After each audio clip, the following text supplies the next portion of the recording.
Nous commençons la troisième année du cycle La ville au prisme des genres, qui est conçu par Antonella Tufano, qui est à mon côté.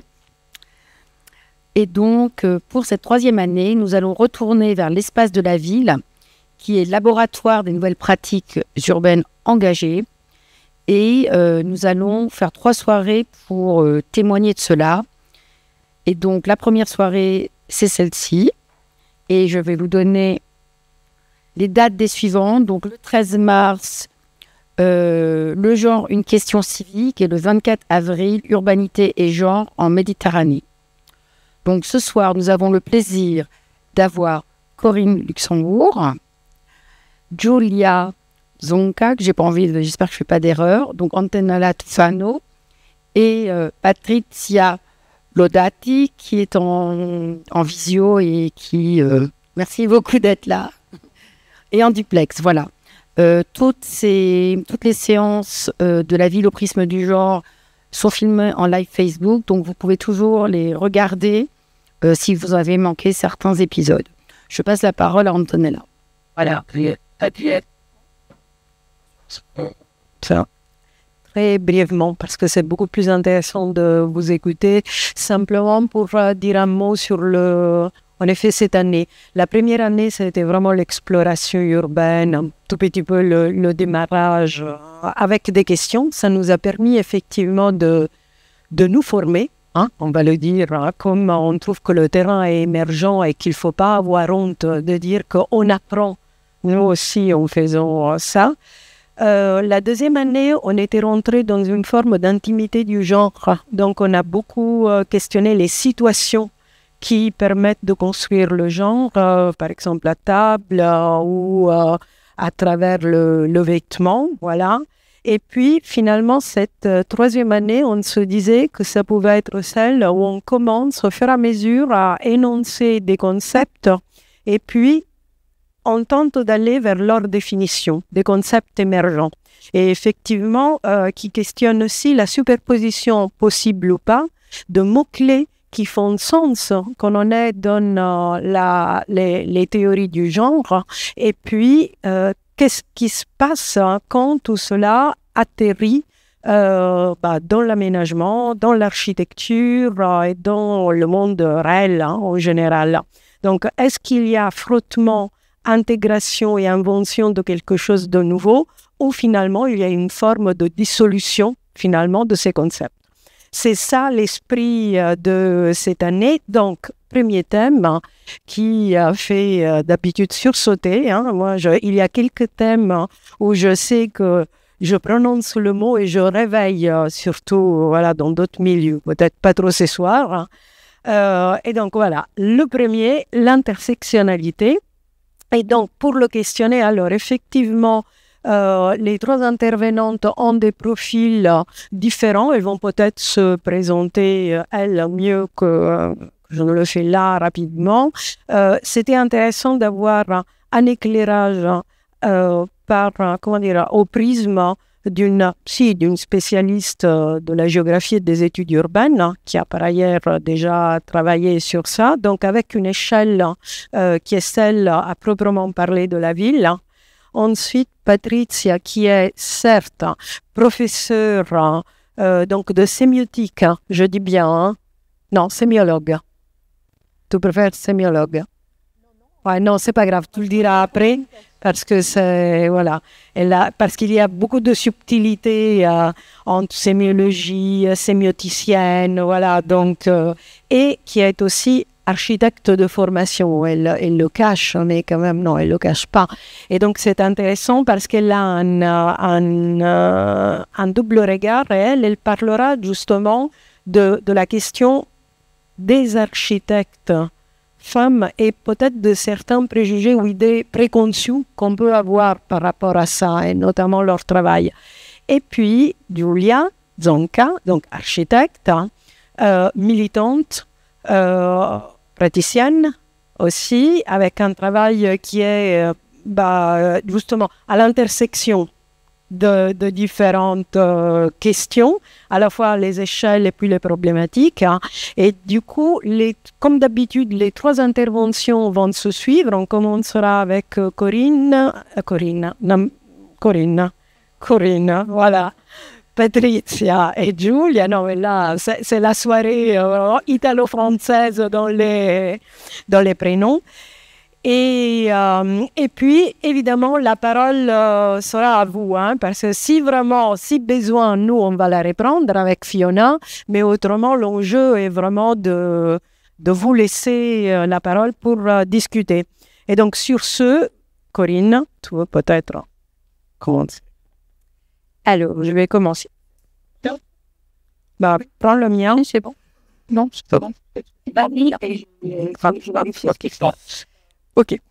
Alors, l'intersectionnalité. Alors, déjà, d'où moi je vais parler pour que vous voyez à peu près, moi, où je me situe dans cette affaire. Avec cette nécessité de se situer, parce que, évidemment, que quand on utilise ce mot-là, on ne l'utilise pas n'importe comment et il faut savoir aussi d'où il vient pour pouvoir s'en servir et l'utiliser le mieux possible. Alors, moi, je suis géographe. Je travaille principalement sur des questions de géographie sociale, d'inégalité sociale et d'inégalité culturelle, puisque en géographie culturelle, c'est là où on va parler des questions de genre. Même si, évidemment, en géographie sociale, on aurait plutôt tendance à en parler aussi. Mais voilà, donc, dans nos classifications, voilà, c'est plutôt comme ça. La question d'intersectionnalité, pour moi, elle arrive dans mon cheminement académique, finalement, il y a assez peu de temps, au moment où moi, je fais mon habilitation à diriger des recherches, c'est-à-dire après avoir fait un cheminement sur la question du genre dans l'espace public, comment je vois et comment j'arrive à analyser l'espace public au prisme de la place des femmes et comment elles s'y installent. Et puis, peu à peu, en me disant, mais de toute façon, toutes les femmes sont évidemment différentes. Et le fait est que, pour une bonne part, elles sont... Enfin, pour certaines d'entre elles, pardon, certaines sont racisées et que leur façon de vivre l'espace public est effectivement différente si on est racisé ou si on est blanche. Je disais, c'est important de dire d'où je parle et d'où vient ce mot, puisque ce mot, comme vous le savez sans doute, il est produit par une juriste qui s'appelle Kimberly Crenshaw, qui est afro-américaine et qui crée ce mot. Alors, on va revenir plus en détail là-dessus, mais qui crée ce mot justement pour voir les discriminations dont font l'objet des femmes, d'une part, des femmes ouvrières et des femmes ouvrières noires. Et le fait est que ces 3 caractéristiques de ces femmes font qu'on n'a pas une addition des choses, mais un phénomène amplificateur de chacun des phénomènes discriminatoires. Le fait que ce soit issu de réflexions de femmes racisées, principalement noires, fait que, en parlant en étant blanche, m'oblige à dire aussi que, eh bien, moi, je bénéficie de privilèges qui sont des privilèges de classe moyenne, je suis prof, et de blanchité qui a un rapport social. Alors, ce mot d'intersectionnalité, comme tu le disais, Antonella, c'est un mot qui, évidemment, réveille et complique les débats assez rapidement, souvent, parce que ça crée une sorte de panique assez rapidement. C'est ce que disent, par exemple, Sarah Mazouz et Léonore Lépinard dans leur petit ouvrage qui s'appelle « Pour l'intersectionnalité », où elles disent « mais finalement, c'est un concept qui doit vraiment faire quelque chose pour voir à quel point il suscite de panique, de discours, d'interprétations qui sont aussi imprécises, parfois, souvent, plus ou moins volontairement. » En fait, cette question d'intersectionnalité, elle croise classiquement, on va dire, 3 systèmes de pouvoir, 3 rapports, 3 régimes de pouvoir qui sont celui des classes sociales, dont on a l'habitude quand on fait un peu de sciences humaines et sociales. A priori, la question des classes doit être à peu près appropriée par tout le monde. mais aussi la question du genre. Et donc du genre, c'est-à-dire comme rapport hiérarchisé entre ce qui est de l'ordre du masculin et ce qui est de l'ordre du féminin, et pas des genres qui seraient pris autrement. Voilà, c'est vraiment le genre comme rapport social. Et puis, évidemment, la question de la race. Et quand on est en France, poser la question de la race, eh bien, ça pose énormément de problèmes parce que, évidemment, biologiquement, la race n'existe pas. Pour autant, on tue en son nom. Donc, et on insulte en son nom et on blesse en son nom. Donc, si ça n'existe pas biologiquement, en tout cas socialement, c'est un rapport qui existe et c'est un rapport extrêmement violent. Donc, de fait, cette question de l'intersectionnalité, elle bouscule énormément de choses, mais pour autant, ce n'est pas une idée totalement neuve non plus, parce qu'on dit, oui, c'est un concept émergent, on en parle beaucoup depuis, on va dire, une grosse dizaine d'années. Pour autant, c'est très présent depuis les années 70-80.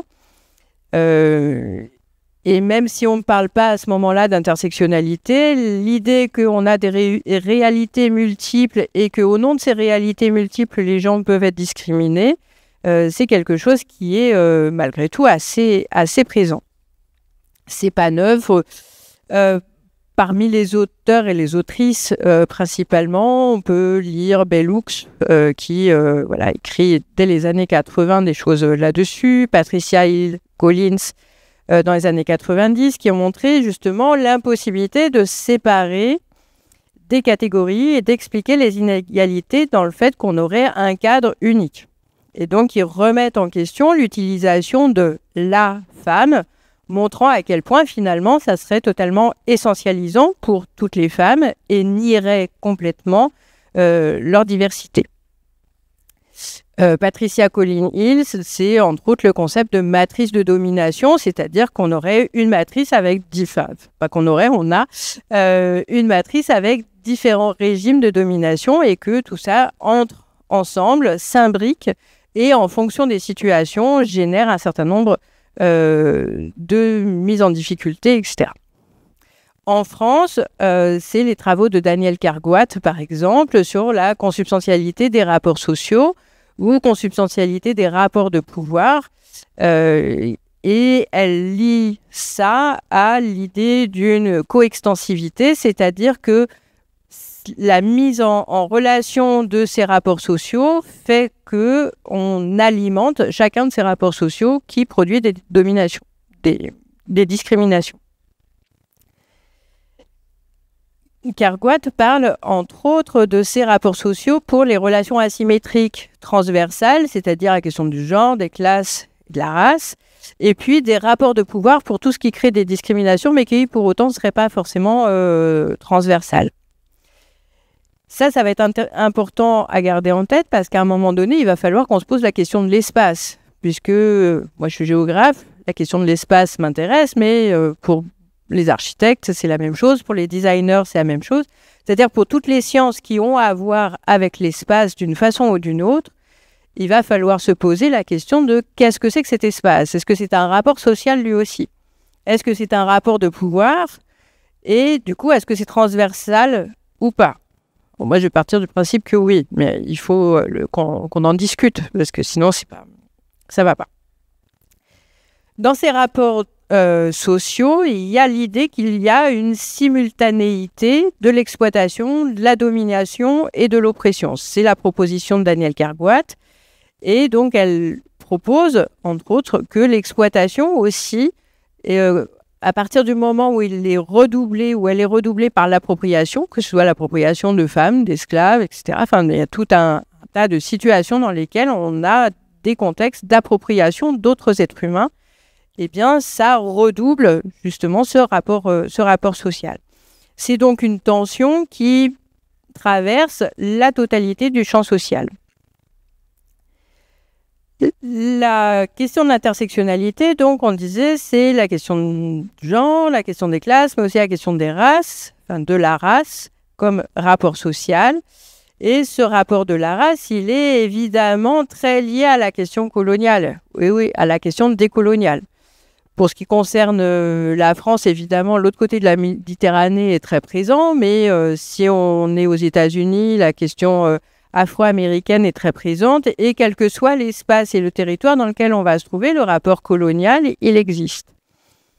Il existe ou bien parce qu'on est ancien pays colonial ou parce qu'on est ancien pays colonisé, mais d'une façon ou d'une autre, ce rapport existe.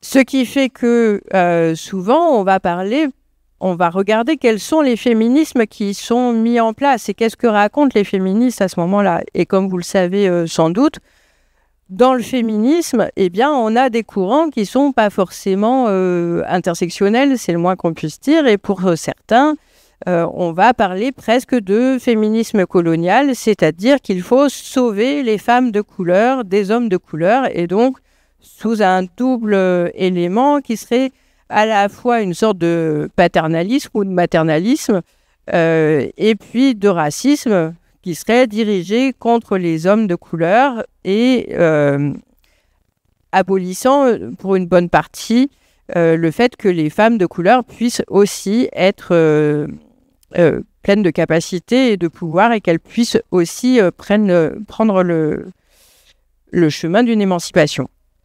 C'est ce qu'on va retrouver aussi, par exemple, dans l'ouvrage de Gloria et de Smith Barbara, qui, alors, je ne vous le dirai pas en anglais parce que ça vous fera mal aux oreilles, mais dans la version française, toutes les femmes sont blanches, tous les noirs sont des hommes, mais nous sommes quelques-unes à être courageuses. C'est comme ça que traduit le titre Elsa Dorlin. Qui est donc un ouvrage qui date dans sa version anglaise de 1982 et qui a été traduit en 2008 en français. On voit bien qu'à partir de ce moment-là, on va retrouver aussi toute une littérature sur l'idée que les femmes sont confrontées à plusieurs fardeaux en même temps. Ça va être la triple oppression ou triple fardeau, c'est-à-dire celui du genre, de la race et de la classe, ou parfois de double oppression, genre et race. C'est ce que vous allez retrouver dans différentes littératures. Une chose est claire en tout cas, c'est que la question de l'intersectionnalité, quelle que soit sa filiation théorique, on va la retrouver à émerger dans les études féministes, dans les Women's Studies, beaucoup plus que dans des travaux qui seraient plutôt, je ne sais pas moi, plus orientés sur la classe ou plus orientés sur l'ethnicité. L'intersectionnalité, elle naît aussi dans un contexte dans lequel la question des discriminations ethno-raciales est assez peu prise en compte dans les études des inégalités sociales. Et c'est là où on va avoir un grand débat aussi dans les études critiques, où certains vont dire mais en réalité, la question de l'intersectionnalité, elle ne fonctionne pas parce que ça serait une fragmentation des gens et que la question de la classe, elle prédomine sur le reste. Or, quand on fait un travail et quand on a une approche intersectionnelle, l'idée, c'est de prendre justement ces trois rapports de force, ces trois rapports de pouvoir ensemble, et surtout de les penser non pas comme quelque chose de réifiant et pas forcément comme des catégories, mais comme des processus de pouvoir qui évoluent en fonction des contextes et en fonction des relations que l'on a les uns avec les autres. C'est-à-dire que penser l'intersectionnalité pose forcément la question de la relationnalité, avec les autres, et donc forcément la question de l'altérité, c'est-à-dire quelle est cette altérité? Est-ce que c'est une altérité qui est la même que moi, mais en homme, la même que moi, mais en couleur, la même que moi, mais en plus riche ou moins riche, etc. Ou est-ce que cette altérité, en fait, elle est bien plus mélangée que ça? Et donc, on voit bien qu'on a dans cette intersectionnalité, non pas un rapport de pouvoir où on aurait une prédominance d'un rapport social sur les autres, mais bien l'ensemble de ces rapports sociaux à prendre en compte en même temps. Et c'est ce qui fait sans doute aussi la grande difficulté à manier, mais aussi son extrême richesse. Alors, si on regarde un peu, je suis un petit peu plus vite peut-être, si on regarde les travaux qui ont pu être menés, par exemple du Combahee River Collective, qui a produit un manifeste, et dans ce manifeste, qui produit donc des orientations qui sont des orientations à la fois théoriques, mais aussi méthodologiques, et qui part du principe d'un paradigme intersectionnel, où on aurait donc l'idée d'une simultanéité des oppressions et surtout le refus de les hiérarchiser. Il n'y a pas une oppression qui est supérieure aux autres. Toute oppression doit être prise avec les autres. L'impossibilité pour les personnes qui sont aux prises avec l'imbrication des multiples formes d'oppression de les séparer. C'est-à-dire quand on est soi-même pris dans cette imbrication, eh bien, c'est cette imbrication que l'on vit et on n'est évidemment pas en situation, et puis ça serait quasiment impossible, de séparer, tiens, à tel moment, je suis victime de ce type de discrimination, attention, à ce moment-là, je bascule, je passe à un autre. On voit bien que dans la vie, ça n'est pas possible de séparer ces éléments, d'où l'intérêt, justement, de ne pas les hiérarchiser. Ensuite, l'importance qui est accordée à la connaissance située, c'est-à-dire d'où les gens parlent, qu'est-ce qu'ils disent et à partir de quelle lutte, de quelle politique on peut s'installer. Et puis, la critique des mouvements identitaires qui dirait que la situation des personnes fait face à des dominations multiples. Dans cette dimension théorique, il ne s'agit donc pas de subordonner certaines dominations à d'autres et qu'on n'aurait pas un rapport de domination qui serait la clé de voûte de cet ensemble. Ce qui fait que, par exemple, aux États-Unis, autant le concept de race peut être central, autant en France, on va avoir plutôt le concept de classe sociale qui va être central. Et qui va faire que la question de la race comme rapport social, on va le dégager assez rapidement. En France, c'est donc dans les années 2000 qu'on commence à parler d'intersectionnalité. Dans les études de genre également. Et ce qui va poser problème principalement, c'est la question raciale. Parce que cette question raciale, à partir du moment où on l'intègre en même temps que la question sociale, eh bien, elle produit des événements et elle nous rappelle des événements principaux. Et ces événements principaux peuvent être, par exemple, les émeutes de banlieue de 2005 ou plus récemment, les révoltes qui ont lieu après la mort de Naël à Nanterre l'été dernier. Et on voit bien, si on se rappelle qu'on cherchait l'espace dans cette affaire, qu'à partir du moment où on croise ces éléments, eh bien, l'espace se dessine très rapidement. Et si on retrouve Bellux, de la marge au centre, on voit bien que spatialement, ce qui se dessine par le prisme de l'intersectionnalité, c'est le rapport des banlieues aux villes-centres, par exemple. Mais ça ne va pas être seulement ça. Évidemment, on va faire varier les échelles. Évidemment, on va voir que les échelles, c'est même plus une imbrication, mais c'est une co-substantialité aussi des échelles qui vont fonctionner ensemble et qui vont produire des rapports sociaux différents. On voit donc que la question de l'altérité, elle est plus seulement de qui est-ce que j'ai à côté de moi, mais d'où tu viens, mais d'où tu habites, mais où tu vis et où tu travailles et comment tu te déplaces. Et grâce à quoi tu te déplaces.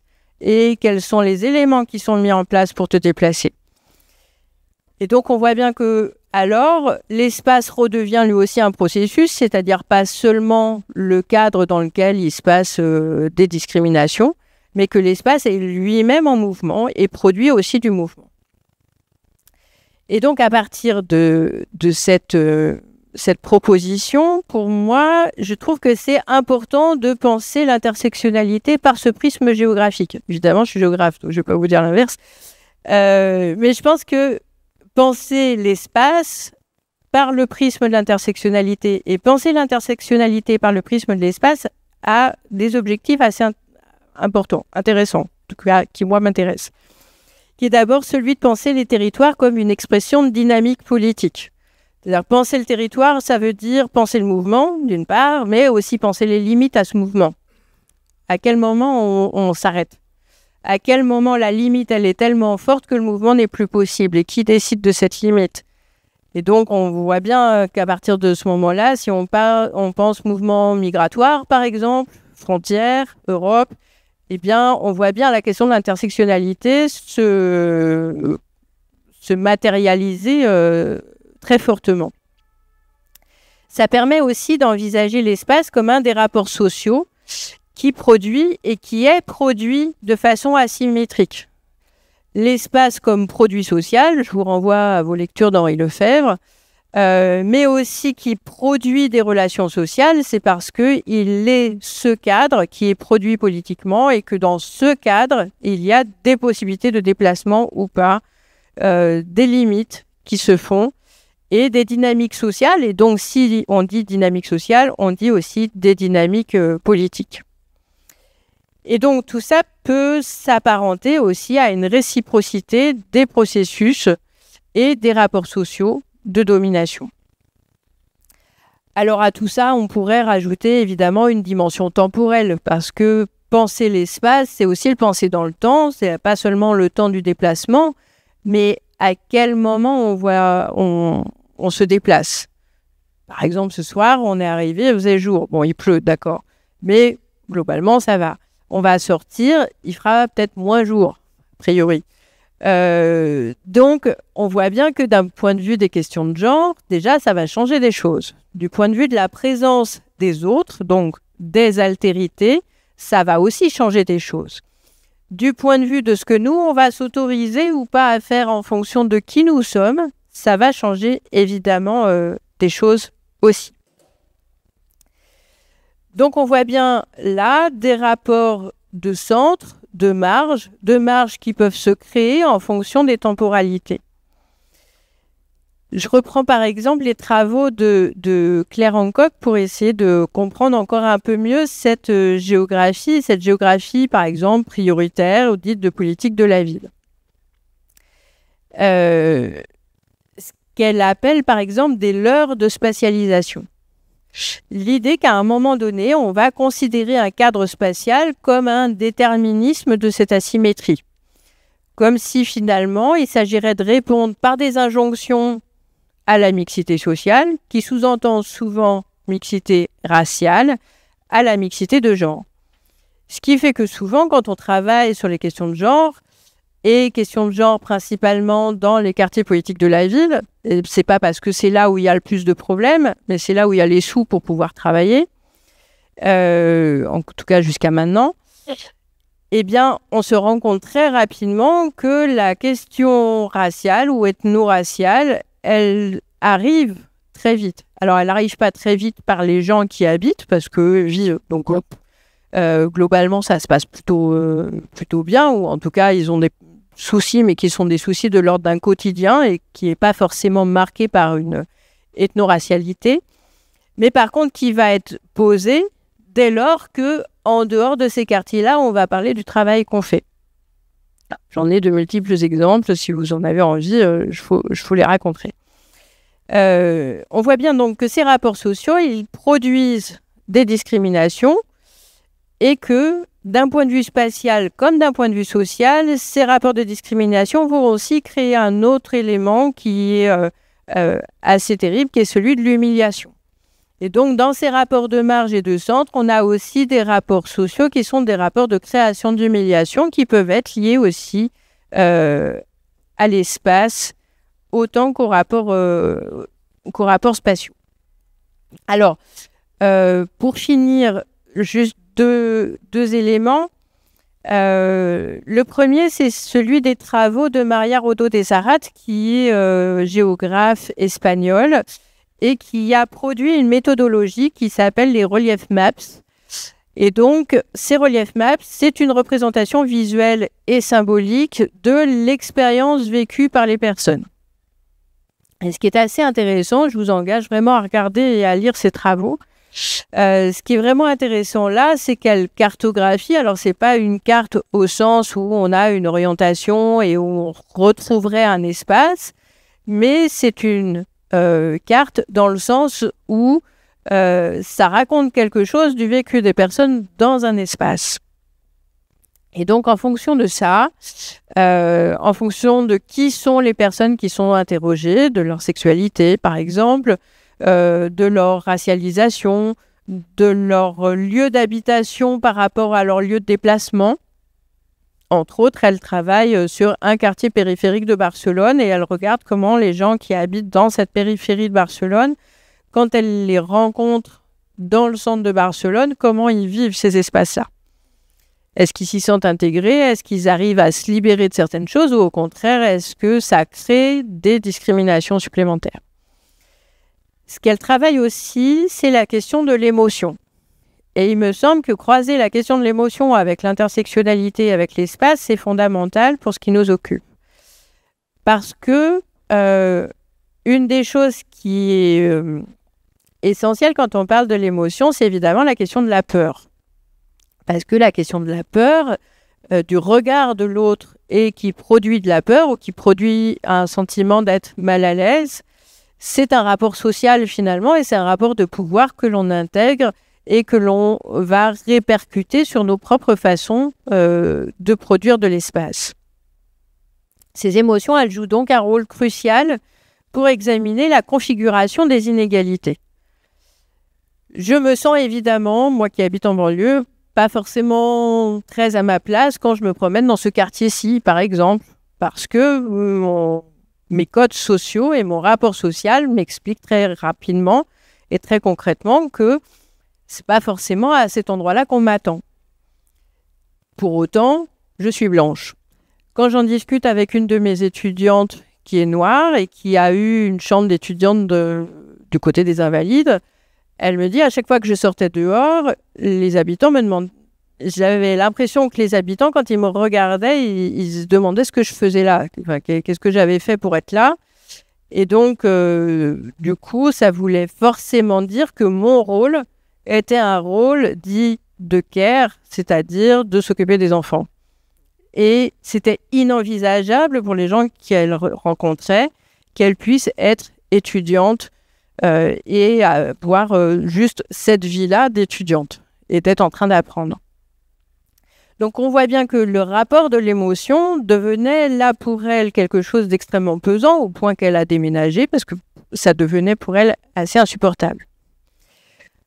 En d'autres termes, c'est donc à travers la perception de l'expérience humaine que l'on peut appréhender le monde, l'espace. Et par exemple, Gilles Valentine, qui est géographe britannique, donc vous trouverez aussi tout un tas de ses textes, illustre l'intersectionnalité en tant qu'une expérience vécue et elle met l'accent sur la capacité de l'espace à conditionner, démontrant comment la capacité à manifester certaines identités ou réalités plutôt que d'autres dépend fortement des espaces imprégnés de pouvoir à travers lesquels nos expériences sont vécues. Si on le dit autrement, quand par exemple on est homosexuel, eh bien dans certaines rues, ça va être facile de tenir la main de son compagnon ou de sa compagne, et dans d'autres endroits, au contraire, on va ne pas être aussi démonstratif ou démonstrative. Me concernant moi, j'ai pas fait ce type de représentation spatiale. J'essaye de développer une autre méthodologie qui est celle d'une observation. Donc, je fais des photos et puis ensuite, j'essaye de faire ça sur du temps long avec des rythmes de photos assez rapprochés et de colorier les silhouettes des gens qui sont là, de les colorier en fonction du genre affiché, en tout cas de la performance de genre. Et puis, grosso modo, de faire au doigt levé des catégories d'âge, si on est enfant, si on est ado ou jeune adulte ou personne âgée. Et puis, si il y a une forme de racialisation, en tout cas, qui est perceptible. Évidemment, comme je ne pose pas de questions pour le moment, en tout cas, je ne sais pas si les gens, à un moment donné, me disent « Ah oui, mais je m'appelle… » et donc que le nom dirait quelque chose d'une origine ou qui permettrait d'avoir une information supplémentaire sur des discriminations possibles. Je regarde juste ce qui se passe dans la rue, c'est-à-dire ce qui est de l'ordre du vécu et de ce que les gens pourraient ressentir si jamais ils étaient confrontés à quelqu'un de discriminant. mon autre envie à partir de cette méthodologie, c'est d'essayer de faire figurer justement la relation et de représenter les interactions entre les personnes. Bon, pour le moment, c'est assez poussif, mais c'est un peu, moi, par ce biais-là, que j'aborde la question de l'espace et de l'intersectionnalité. Voilà. Merci pour cette copieuse entraîneur et c'était très bien, très riche entrée en matière. Et effectivement, on va sans doute y revenir, mais c'est intéressant dans cette retranscription, on va dire, spatiale, comment, en effet, j'écoutais, je me disais, oui, tout ce qui, en effet, peut engendrer dans une situation un ressenti négatif, en effet, cette forme de multiplication des choses pourrait, si on était dans une forme d'acceptation, se transformer en convivialité avec le sens plein qu'on peut donner au terme. Donc, je pense voilà, à quelques références classiques. Et c'est très intéressant aussi de parler peut-être de la question des méthodologies, parce que quand on questionne l'urbain, l'aménagement, l'architecture, on est tout le temps enfermé dans nos manières de voir, nos corpus disciplinaires. Donc, en effet, ce que tu dis à la fin sur la méthode, finalement, une géographe, tu explores aussi avec tous les outils des sciences humaines. Et puis, le fait de dire qu'on le fait par une incursion dans la photo et un redessin de ces photos qui devient révélateur de quelque chose, ça nous met vraiment sur la piste des hybridations méthodologiques qui devraient peut-être un jour donner lieu à des vraies hybridations disciplinaires. Mais voilà, c'est un début. Et donc, sur cette lancée, on va poursuivre avec Patricia, justement pour questionner peut-être une échelle qui est différente, qui est celle de l'architecture, et aussi avec quelque chose qu'on a peu dit sur, et qu'on va retrouver après, qui fait quoi. Et donc, les femmes architectes. Je le dis d'une manière très générale et je te laisse la parole. Est-ce que vous m'entendez bien? Tu peux... Ah, par contre, on entend... Attends. On entendait en italien. Là. Tout à l'heure, on t'a entendu. Et là, vous m'entendez? Très faiblement. Très faiblement? Oui. Attends, si j'enlève le casque... Et parce que tout à l'heure, ça marchait bien. Tout à l'heure, ça marchait bien. Là, ça marche. Tu m'entends? Attends, on va, voilà. Vous m'entendez? C'est mieux, de mieux en mieux. C'est mieux? Ça va? D'accord. Je commence par partager mon écran et vous me dites, dès que vous m'entendez,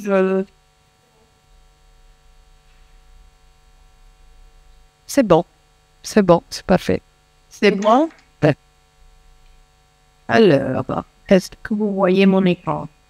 Oui, parfaitement. On est sur l'écran, voilà, l'architecture, œuvre épicène et miroir d'un genre. Voilà. Alors, c'est une question, effectivement. Bon, tout d'abord, je voulais remercier Antonella et Fiona pour cette invitation qui m'a beaucoup stimulée parce que je n'ai pas l'habitude de travailler sur ces thématiques. Mais voilà, je vais soumettre quelques réflexions dont je ne vous donnerai pas de réponse, mais plutôt des clés de lecture possibles pour essayer de répondre à cette question.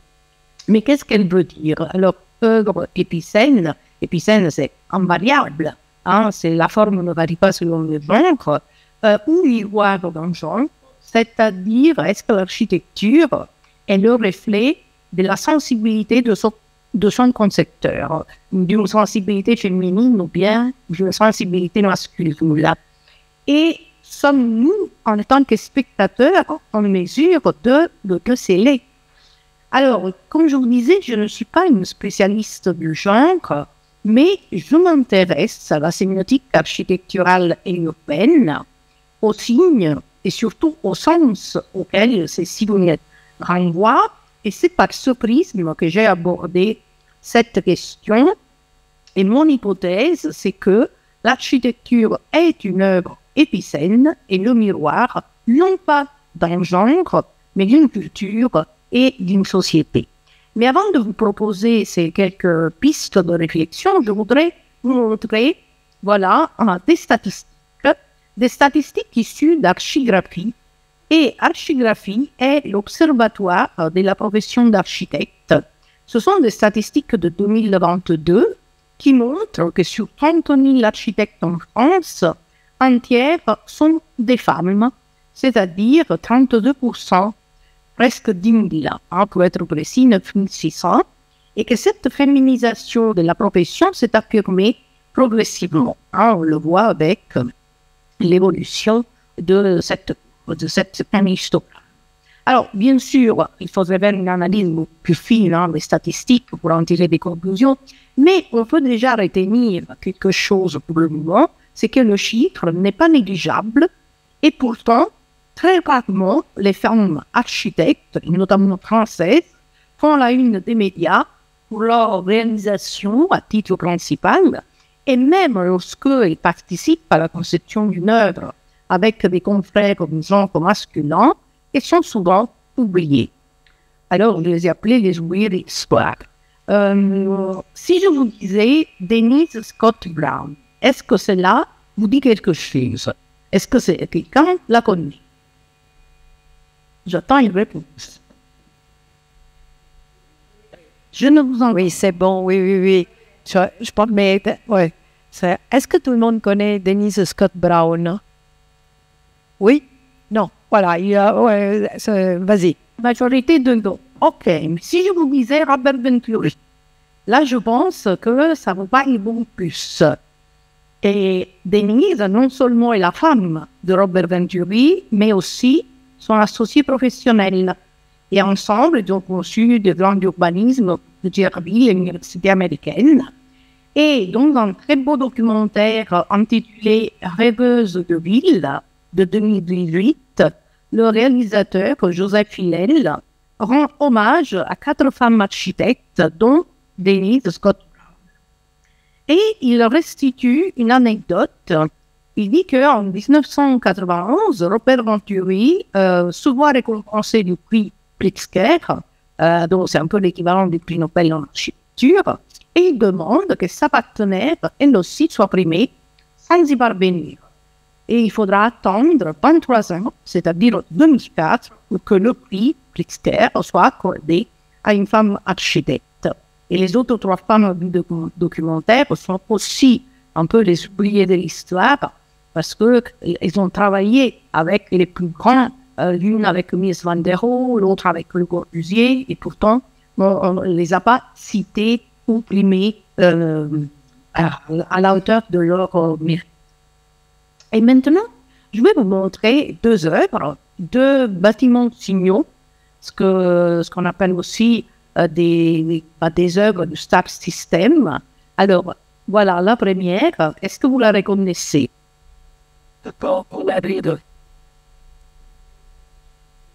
Alors, est-ce qu'il y a quelqu'un qui a reconnu cette œuvre? En tout cas, c'est le musée Guggenheim à Bilbao, dans les années 1990, qui est l'architecte. Moi, je n'entends pas la salle. Si, c'est bon, ça guérit. Voilà. Ok, Frank Gehry, donc c'est un très bien.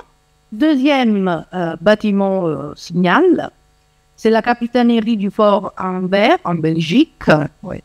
Est-ce que vous connaissez l'architecte? Oui. Est-ce que les plus jeunes savent qui c'est? Est-ce qu'il y a des architectes, en effet, parmi nous? Quelques-uns, quand même. Bon, vas-y, révèle. Zaha Hadid, donc une femme. Hein? C'est une œuvre posthume parce qu'elle a été terminée. Rockstar, je te coupe. Pardon? Vas-y, continue. Non. Et par ailleurs, c'est Zaha Hadid qui a reçu le prix Pritzker en 2004, donc la première femme architecte à le recevoir. Alors, regardez bien ces 2 images, je vais en mettre 2 autres. Voilà. Est-ce que vous savez me dire qui sont les architectes de ces 2 œuvres, de ces 2 bâtiments?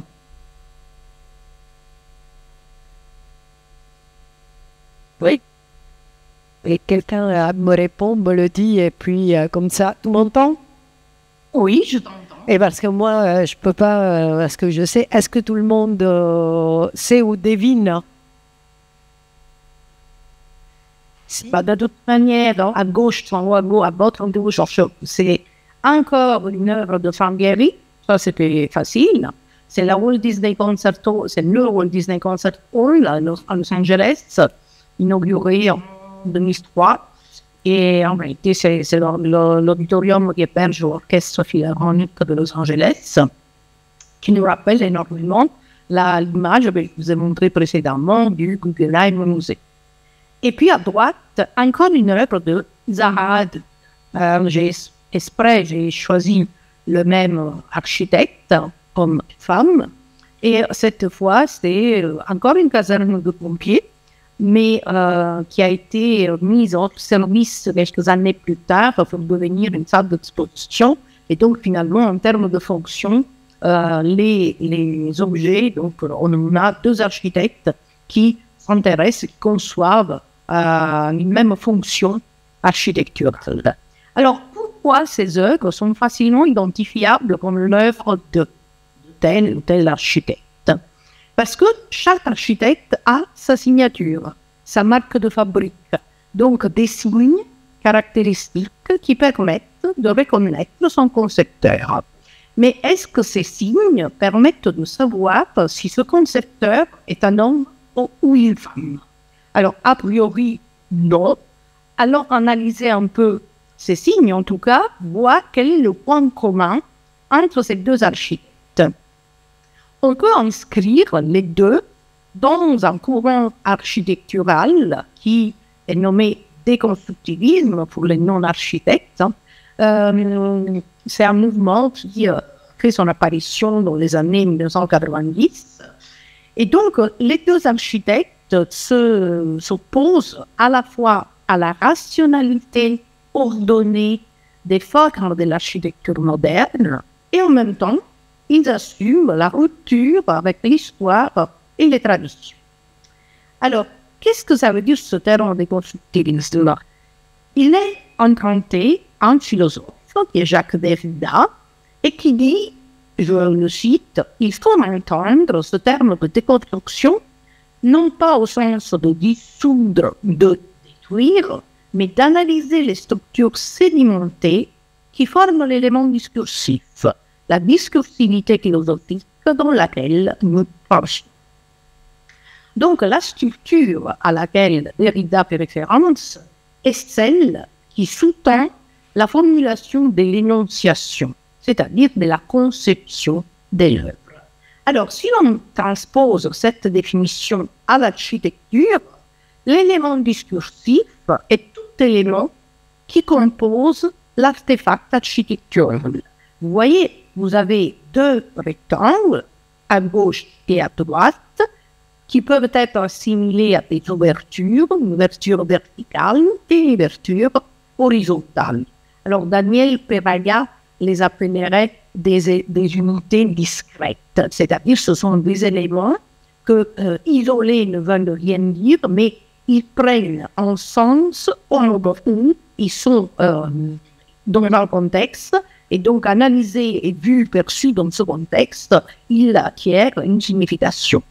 La discursivité philosophique, c'est justement cette organisation, cette structuration des différents éléments, ces combinatoires possibles de tous ces éléments dans une forme reconnaissable.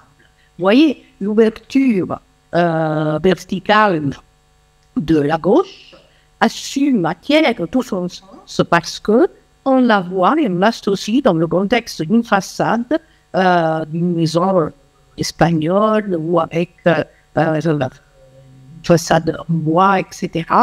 Et vice-versa, de l'autre côté, à votre droite, vous avez une ouverture horizontale typique des fenêtres en bandeau, typique de l'architecture rationaliste moderne du début du siècle dernier.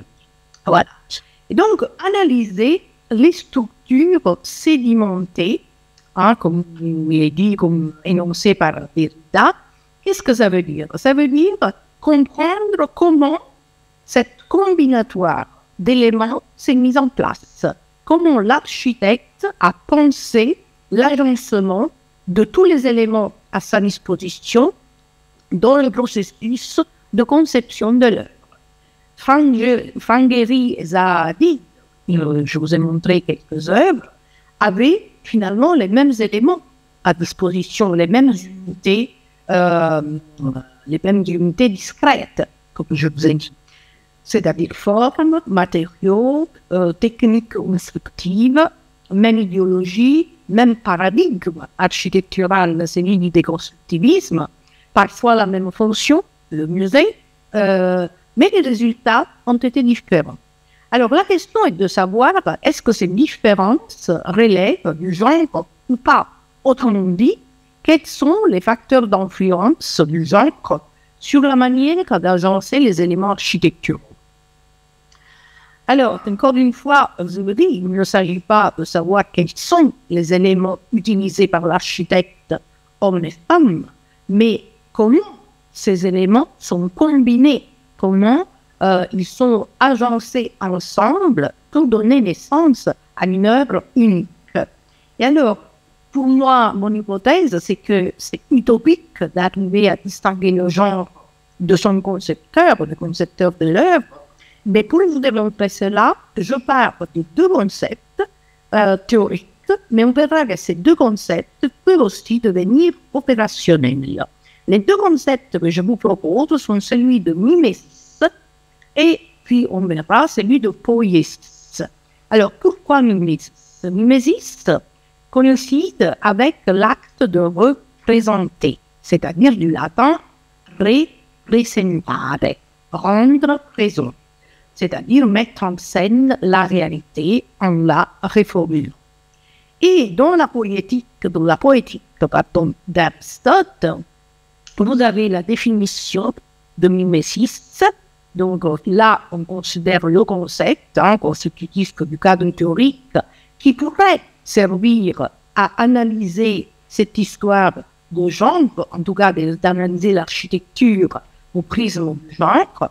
Et donc, Aristote nous dit la mimesis, c'est le mouvement qui, en partant de la réalité, aboutit à un artefact poétique qui va susciter chez le récepteur une adhésion momentanée, une empathie immédiate, une émotion, mais aussi de la curiosité qui amène le récepteur à reconnaître la réalité. Comment ce concept devient-il opératoire? Grâce à une approche sémiotique.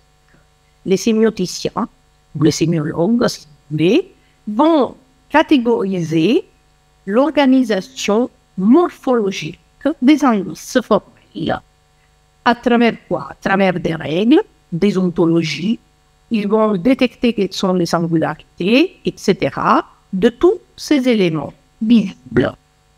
Mais cette identification ne peut se faire que sur des signes objectifs ou objectivables. Donc c'est indépendant de leur créateur. Donc ici, le genre n'est pas un facteur d'influence sur les signes. Deuxième concept, c'est celui de poiesis. Alors, c'est la poétique du grec ancien poiesis qui renvoie à la création en acte.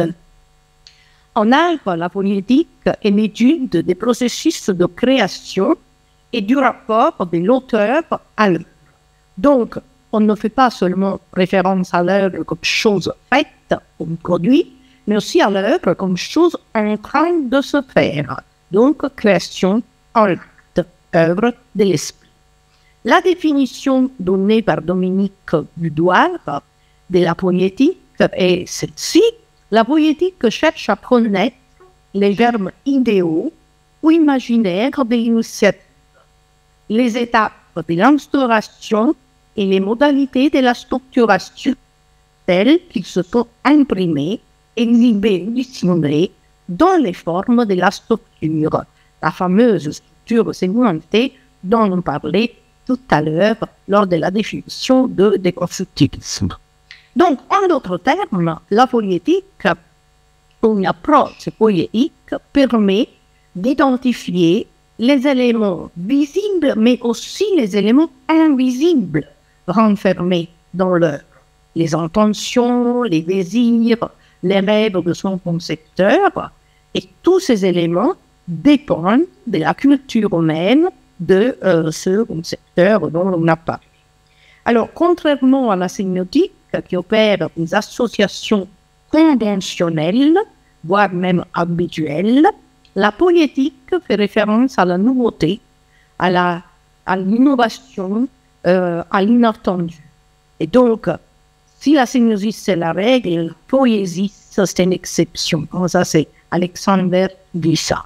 Comment on peut transformer ce concept poésie en un concept opératoire à travers, cette fois-ci, l'approche poétique qui nous permet, comme je vous disais, d'accéder à la genèse du processus de conception pour identifier les éléments inattendus, c'est-à-dire pour comprendre vraiment quels étaient un peu les rêves et les désirs que l'architecte, que le concepteur a voulu exprimer.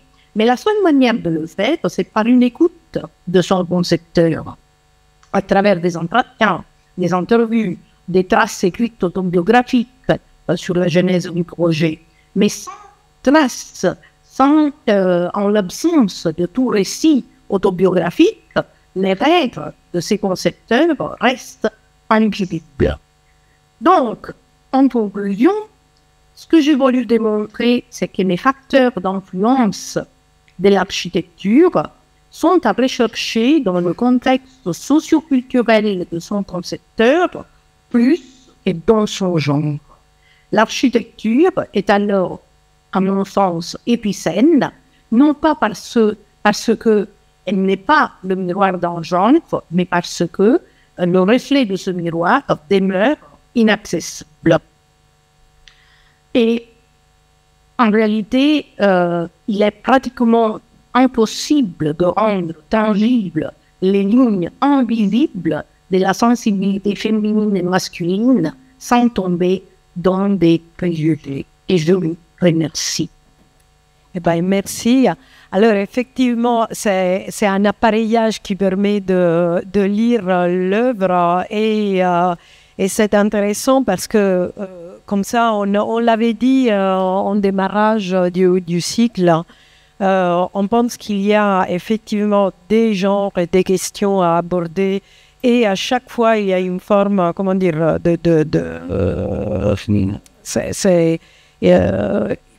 les conditions, justement, la multiplicité des conditions crée à chaque fois des situations et ça me rappelle ce qu'on a dit, qu'en effet, il ne faut surtout pas dire, quand on parle du genre, qu'il y a des architectures féminines et des architectures masculines. Parce que vraiment, c'est faux. Et effectivement, c'est très intéressant de l'entendre par le décryptage du signe. Et puis, cette idée, effectivement, de l'architecture épicène, qui est assez, enfin, de la spatialité épicène, qui est intéressante et sur laquelle je pense qu'on va revenir. Après, il y a peut-être un point, mais je pense qu'on n'en parlera pas, mais je l'évoque quand même, et qui est lié à ce que tu as montré, parce qu'effectivement, la démonstration est docte pour dire que finalement, hommes et femmes, ou finalement tous les genres, ont produit tous une architecture qui est plus ou moins bonne en fonction d'éléments culturels. Par contre, c'est vrai qu'on n'a pas la même possibilité d'être médiatisé ou même de construire, qu'on soit homme ou femme ou de toutes les autres variantes du genre. Et ça, c'est une vraie question qui nous amène plutôt sur le terrain peut-être social de l'acceptation et tout ça, et qui est plus compliqué peut-être. Voilà. Mais donc, j'étais un peu longue et c'était pour réagir et pour dire c'est intéressant d'avoir un regard comme ça en relation avec peut-être une posture plus militante. Et je cède peut-être la parole à Giulia. Enchaîner, oui. Bonsoir. Alors, moi, j'avais pas du tout prévu un exposé. Donc, je vais raconter ma vie. Moi, je suis là au nom de... Vous m'entendez? Bon. Je suis là au nom de ICRA, qui est une association qu'on a cofondée avec plusieurs personnes en 2018. Et aussi au nom de moi-même et de Duo ZS, qui est le studio qu'on a créé avec mon associée Dorota Slazakowska. Donc, je vais parler un peu depuis ces 3 pratiques. Et je vais parler aussi des pratiques de plein d'autres gens. Et au fur et à mesure, ça devrait créer quelque chose. Donc, ICRA, c'est une asso qu'on a créée avec Dorota et Maë à la suite d'un workshop qu'on a fait. Donc, quand on est sorti de l'école de Paris-Malaquais, on a fait des études d'architecture avec Dorota. On a été diplômés, on a décidé de commencer à travailler tout de suite ensemble et tout de suite on a décidé d'essayer de enseigner parce qu'il nous manquait des cours quand on était à l'école et des cours des trucs qui nous parlaient en gros. Et le premier workshop qu'on a fait, il était sur la diversité des métiers en architecture et le deuxième, il était sur le sexisme dans le monde de l'archi. Donc, c'était en 2018, celui-ci, et c'était à la suite de MeToo. Et très simplement, on s'est dit, il se passe un truc, qu'est-ce qui se passe chez nous? Et on va questionner ça. Donc, on a un peu travaillé. On a un peu interviewé des amis pour dire, est-ce que vous trouvez, qu'est-ce que vous en pensez? On s'est confronté à plein de réactions diverses. On a plutôt interviewé des amis femmes. Qui avait 2 types de réactions différentes, qui étaient il n'y a pas de problème, je suis architecte et c'est tout, et il y a un gros problème et il est partout. Et du coup, nous on s'est dit ça vaut le coup. On a proposé de faire un workshop à Malaquais et qu'on avait appelé Who Runs the World, comme la chanson de Beyoncé, et le sous-titre c'était pour que toutes et tous les architectes soient sexy, parce qu'on avait lu une étude anglaise d'un site de agence matrimoniale qui disait qu'en gros, être architecte pour un homme, c'était la profession la plus sexy, alors qu'elle n'arrivait même pas dans le top 10 des femmes. Donc, on avait juste envie que tout le monde soit sexy. Et voilà. Du coup, on a fait ce workshop pendant une semaine avec 25 étudiantes et étudiants. Et à la suite de ce workshop, où il s'est passé plein de trucs, on a décidé de créer une association qui rassemblerait toutes les initiatives et qui fédérerait un peu toutes les initiatives liées au féminisme et en gros, voilà, aussi, à ce qui au militantisme par rapport au féminisme et aux discriminations en général, parce que très vite, en fait, on a parlé de féminisme intersectionnel, donc de racisme. Tout ça, tout le monde est blanc en école d'architecture, enfin beaucoup. Je sais pas de quel milieu vous venez, mais en tout cas c'est un milieu qui est pas très diversifié et malheureusement. Ouais, surtout à Malaquais. Bon, c'est des petites promos, mais bon, c'est bon, voilà. Du coup, on a commencé à parler de ça et l'idée de base de ICRA, c'était donc ICRA, c'est comme archi à l'envers, comme le miroir de l'archi. C'était de faire une database avec plein d'initiatives, de projets, de personnes qui travaillent sur ces questions, aussi du queer en architecture et ce genre de trucs. Très vite, on s'est rendu compte que c'était un travail d'archiviste aussi, de faire une database, ce qu'on n'est pas du tout. Donc en fait, on est un peu parti dans tous les sens et on a commencé super vite à faire d'autres workshops, de la sensibilisation, où très basiquement, on est arrivé quelque part juste en disant bonjour, il y a un problème dans ce milieu, comme dans tous les milieux, mais c'est notre milieu, donc on va parler de notre milieu. Donc il y a un problème au sein des écoles d'archi, dans l'enseignement, qui reproduit des comportements sexistes, donc que ce soit les profs, dans les jurys, dans les cours, comment on parle des gens, comment on parle du travail des étudiantes et des étudiants, comment les étudiantes sont traitées, comment... Enfin, voilà. Donc ça c'est dans l'enseignement et puis après dans la pratique, dans la vision de la pratique et dans du coup quelle forme de spatialité ça crée. Voilà, donc nous on est arrivés là-dedans avec juste nos ressentis et nos historiques quoi. Donc c'était plutôt qu'est-ce que toi t'as vécu, qu'est-ce que moi j'ai vécu, qu'est-ce que toi t'as vécu, et donc après on recoupe des trucs, on regarde est-ce qu'il y a des choses qui existent là-dessus, ah bah là il y a rien, là il y a des trucs, on va le noter, voilà, donc c'est un peu comme ça que ça s'est fait, et c'était aussi, au fur et à mesure, dès qu'on parlait un peu de ce qu'on faisait, il y avait des gens qui étaient intéressés pour nous rejoindre parce que, en fait, c'était un peu des non-sujets à ce moment-là. Et il y avait une autre association qui s'appelle Mémo. Et donc, dans la prochaine, je crois, il y a Anne Labreuil qui a créé Mémo qui vient. Donc, nous, on a vu, OK, il y a quoi comme asso qui parle du sexisme en architecture? Il y a Mémo. Peut-être qu'on a le droit d'en créer une autre. Aussi, vu qu'on sera 2 comme ça. Et donc, c'était un peu ça la vibe au début. Et en fait, ce que ça a créé, c'est surtout un safe space, comme on dit, un espace d'échange entre personnes. Donc, au début, on était 3-4 archis. Et au fur et à mesure, il y a d'autres de bouche à oreille. Donc, c'est des amis d'amis qui nous ont rejoints, qui sont pas tout le monde est archi dans le groupe. Il y avait beaucoup de moments d'échange en privé, en gros, juste où on pouvait échanger sur les questions qui nous intéressent, les outils qu'on a, est-ce que les échanges de connaissances qu'on a, et comment faire, et qu'est-ce qu'on peut faire, et tout ça. Donc, il y avait beaucoup de ça. On a fait encore d'autres workshops après. On a aussi eu l'occasion, avec Dorota, on a créé un atelier partagé dans une maison à Romainville, et on a appelé... c'était un atelier avec des artistes et des archis et des designeuses, qui était plutôt un espace queer, on va dire. Et dans cet espace, on a eu l'occasion de faire du coup des petits événements en lien avec ICRA pour essayer d'explorer et d'expérimenter. En fait, c'était que de l'expérimentation. C'est qu'est-ce qu'on peut faire? Je connais quelqu'un qui a un collectif d'autoréparation de vélos en non-mixité. On va faire un truc avec ces personnes, et donc on va apprendre à réparer nos vélos et à parler de qu'est-ce que c'est de parcourir la ville à vélo quand on est une personne queer ou une meuf ou voilà, et qu'est-ce que ça fait de savoir réparer son vélo, et ce genre d'événement. Et donc on a profité d'avoir un espace pendant quelques années pour continuer à faire des trucs comme ça, apprendre à fabriquer une rampe d'accès PMR avec les outils qu'on a.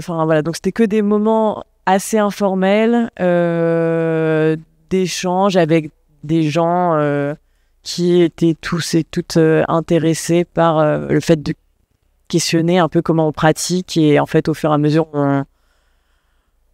on se partage des infos. Donc moi j'avais envie ce soir de vous raconter la pratique de quelques membres du collectif, parce que en gros je pense qu'il y a une 20aine de personnes qui sont passées dans ICRA, dont Jean qui va venir aussi, Jean Maclota, qui sera la 3e sur les espaces de Méditerranée, c'est ça.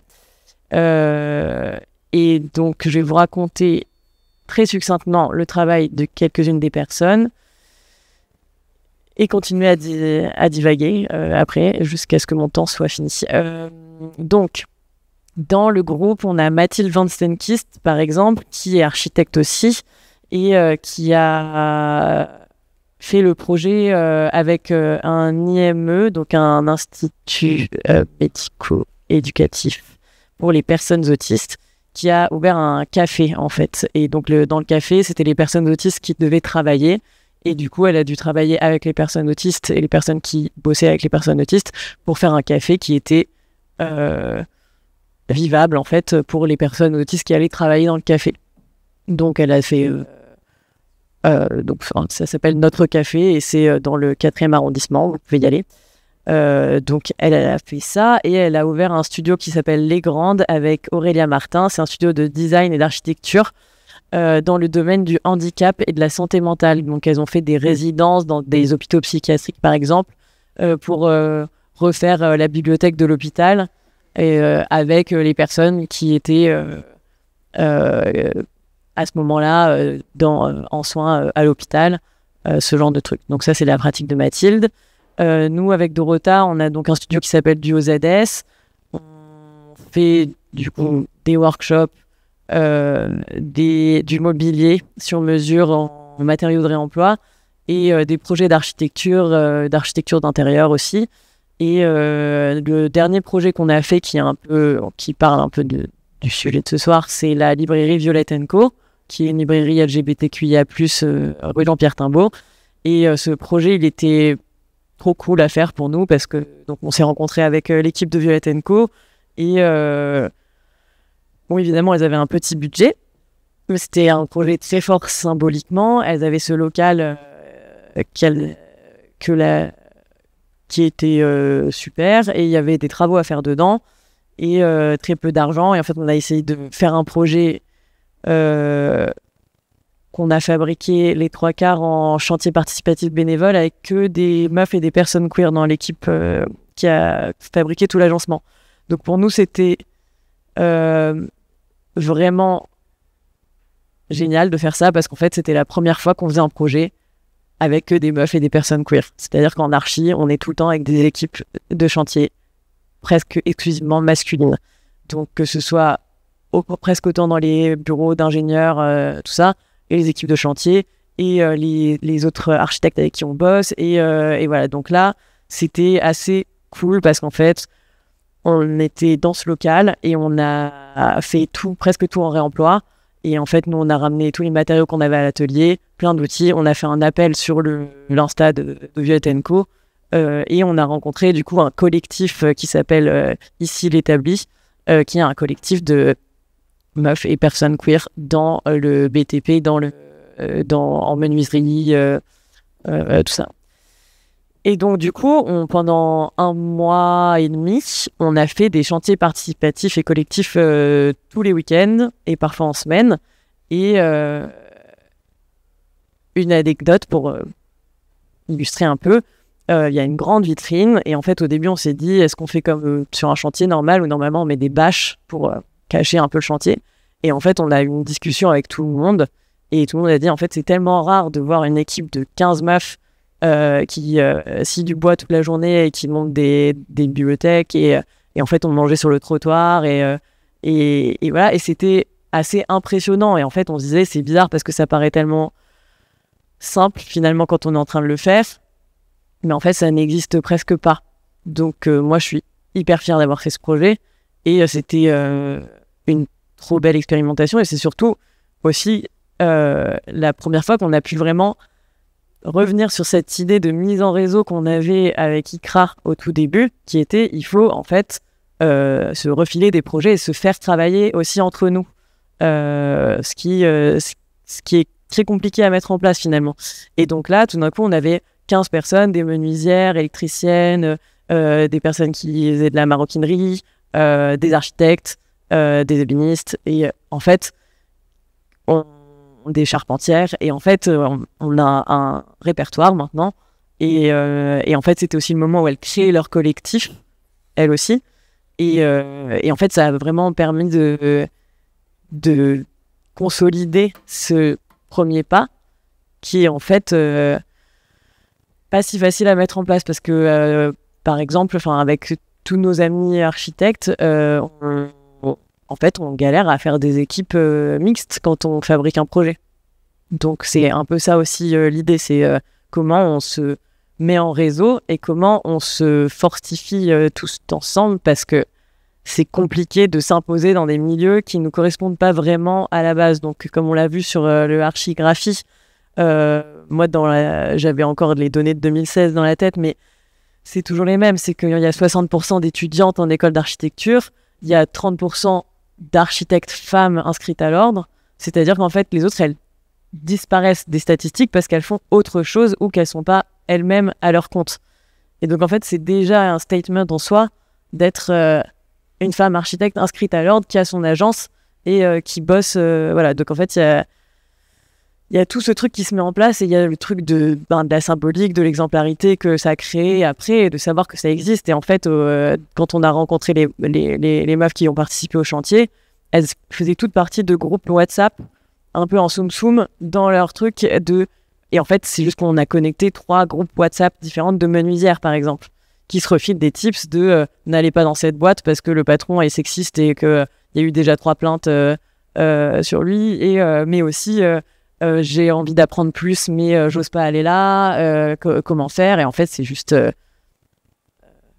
la solidarité de base. Voilà, donc ça, c'est ce qu'on fait avec Dorota.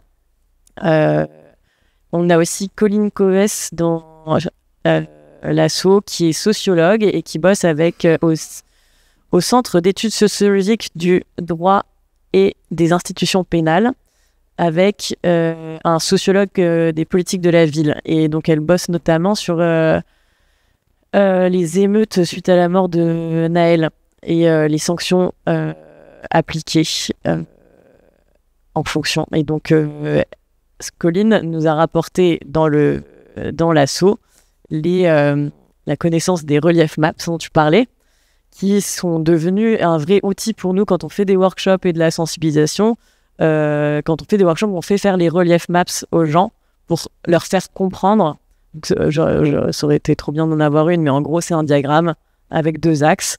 Et il y en a un, en fait, on dessine nous-mêmes de la légende, c'est-à-dire que chaque personne va se situer, c'est-à-dire parler de son orientation sexuelle, de si il ou elle a un handicap, de comment elle se situe.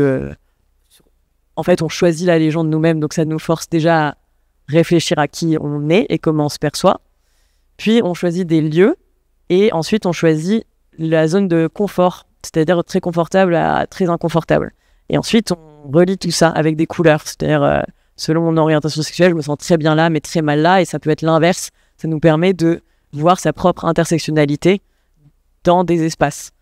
Et en fait, c'est un exercice qui fonctionne hyper bien et instantanément, c'est-à-dire que toutes les fois on l'a fait, que ce soit dans une école d'archi, une école d'art, avec un public qui n'est pas du tout du milieu de l'architecture ou quoi, les gens comprennent tout d'un coup, parce qu'un des premiers trucs des premières questions qu'on a quand on parle du fait qu'on travaille sur le féminisme et l'architecture, c'est mais l'architecture c'est neutre, les espaces c'est neutre, qu'est-ce que c'est? Et en fait, on fait ce diagramme avec n'importe qui et tout le monde comprend très vite ce que ça veut dire. Donc c'est un super outil de travail, on adore. Et on l'utilise tout le temps. Voilà. Maude, qui fait partie d'un binôme qui s'appelle Mlavland, donc assez conceptuel de recherche et d'expérimentation et de production architecturale qui s'intéresse aux moyens pouvant mener à la convergence des luttes sociales et écologiques à travers une compréhension des formes et techniques qui régissent nos corps. C'est-à-dire que ils sont 2, ils font c'est super leur travail, vous devriez aller voir. Mais c'est souvent très compliqué à comprendre. C'est-à-dire qu'ils analysent des outils numériques. Donc, le parallèle le plus rapide qu'on peut faire, c'est l'architecture paramétrique. C'est-à-dire qu'il y a plein de formes de technologies qui aujourd'hui permettent de faire de l'architecture, qui sont reliées aux data, par exemple. Et les data, elles sont pas neutres non plus, comme l'architecture. Et donc, en fait, c'est qui analyse les data, qui vont produire les espaces dans lesquels on va évoluer, par exemple. Donc, ça, c'est un exemple parmi des projets qu'ils font. Mais c'est hyper intéressant et c'est, en fait, ce qu'on dit tout le temps, enfin, avec tout le monde, c'est en fait, nous sommes tous des personnes qui font un travail. Et dans ce travail, on produit des choses. Et donc, en fait, notre intimité, elle est là, quoi qu'il arrive, qu'on le veuille ou non. Et c'est comment on s'empare de cette question de l'intimité, comment on la relie à notre pratique, et en assumant ça et en mettant un peu ça sur la table, comment on peut remettre en question, en fait, la façon dont on fait notre métier. Et du coup, qu'est-ce qu'on produit de matériel à la fin? Mais finalement, le matériel à la fin, il est presque anecdotique. C'est-à-dire que quand un projet se déroule, toute l'histoire du projet va vraiment rester imprégnée dans le projet. Et en fait, c'est ça qui fait la société. C'est-à-dire que si pendant 1 an, on fait un projet d'architecture et que tout se passe mal et qu'il n'y a pas de respect entre les clients, les équipes, les architectes, c'est juste une micro-société qui, pendant 1 an, subit un enfer, alors qu'on pourrait en faire un moment humain de convivialité, par exemple, qui devient intéressant et riche, et tout le monde en sort grandi et épanoui. Et donc, en fait, c'est vraiment cette remise en question qu'on met tout le temps sur la table, c'est-à-dire, c'est quoi l'architecture? C'est finalement les architectes qui la font, et les personnes qui sont reliées autour d'un projet, Et voilà, et à la fin, que les murs soient jaunes ou verts, on s'en fiche un peu finalement, et c'est surtout c'est un souvenir et c'est une impression quand on arrive quelque part. Et c'est pas ça qui compte. On a aussi May Cordier-Joanne qui est c'est assez présent sur la scène de l'architecture queer aujourd'hui. Donc qui fait beaucoup de workshops, de recherche, qui est aussi tatoueur si ça vous intéresse, et qui a fait des workshops comme Révéler le genre dans l'espace avec Jean Macluta, qui était il n'y a pas longtemps en résidence en Norvège pour un projet qui s'appelait Dissident Public, Future Artifact of Queer Methodology, par exemple. Donc c'est vraiment de la recherche sur le queer en architecture depuis son diplôme et jusqu'à maintenant, hyper riche, qui avait écrit un article qui avait beaucoup circulé sur les toilettes, comme d'habitude quand on parle du genre dans l'espace. Voilà, et c'est super ce qu'il fait, qui a Instagram aussi, vous pouvez trouver Queering Space, ça s'appelle son Insta. On a aussi Marie Gratalou, qui ne vient pas du tout du milieu de l'architecture, qui est designeuse graphique et web, qui, par exemple, donne des cours pour femmes en non-mixité dans des écoles comme Simplon, qui sont des écoles de développeuses web pour des publics soit de primo-arrivants, soit de personnes qui n'ont pas eu accès aux études supérieures et qui cherchent à se former. Et donc voilà, qui a plutôt une vision de design web, on va dire, est très engagée aussi dans ce genre de pratique. Et Laura Athéa, qui est urbaniste et géographe, qui est plutôt en Bretagne en ce moment, mais qui, il n'y a pas longtemps, a suivi par exemple des études sur l'art urbain, et donc sur à travers le prisme du genre, en fait, qui a révélé très clairement que on considérait qu'il n'y avait pas d'art urbain, qu'il n'y avait pas beaucoup de femmes dans l'art urbain, mais en fait c'est parce que ce que les femmes font dans l'art urbain n'est pas considéré comme de l'art urbain, vu que c'est des hommes qui regardent l'art urbain et qui disent ça c'est pas de l'art urbain. Donc typiquement ce genre de démarche, voilà, qui est maintenant coordinatrice du festival Georges à Rennes, qui est un festival d'architecture, donc depuis cette année, et qui a aussi fait beaucoup de concertations, notamment comme gros projet, il y a la réhabilitation de la prison Jacques Cartier à Rennes, et donc elle fait de la concertation avec les anciens prisonniers de la prison, comment transformer un espace qui était une prison en autre chose. Voilà. Ce qu'on fait avec ICRA, c'est donc beaucoup d'actions de sensibilisation. On participe à des conférences, on va dans les écoles, on fait des workshops dans les écoles ou ailleurs, et on fait de l'accompagnement aussi auprès de structures qui nous contactent et qui doivent investir un lieu, par exemple, et qui ont envie d'avoir en tête les idées et les questionnements que nous travaillons. Donc cette année, par exemple, on a encore ce collectif d'autoréparation de vélo qui a ouvert un local et qui nous a demandé de les accompagner dans la création du local. Donc on a fait beaucoup d'ateliers de co-conception avec eux pour essayer de prévenir en fait tous les problèmes qui peuvent découler d'un chantier collectif avec une association qui n'a pas d'argent et où tout le monde s'embrouille à la fin. Et du coup, c'était ce genre d'accompagnement jusqu'au suivi de chantier et à la création du local. Il y a eu aussi il y a Colline et Andrea aussi qui fait partie, Andrea qui est architecte, qui ont fait une analyse du projet des 5 toits, qui est un projet de plateau urbain, et l'association Aurore qui était dans le 16e, et qui leur ont demandé en fait de faire une analyse de comment la cour, c'était une ancienne caserne en gros, du coup occupée par l'association Aurore, qui héberge des personnes sans abri, et comment il y avait beaucoup d'enfants dans ce lieu, et comment ça a fonctionné, est-ce que ça a fonctionné, voilà. Et donc ils ont demandé d'analyser tout l'espace central du bâtiment pour pouvoir, quand ils auront le même type de projet, prévenir un peu les aléas qui peut y avoir.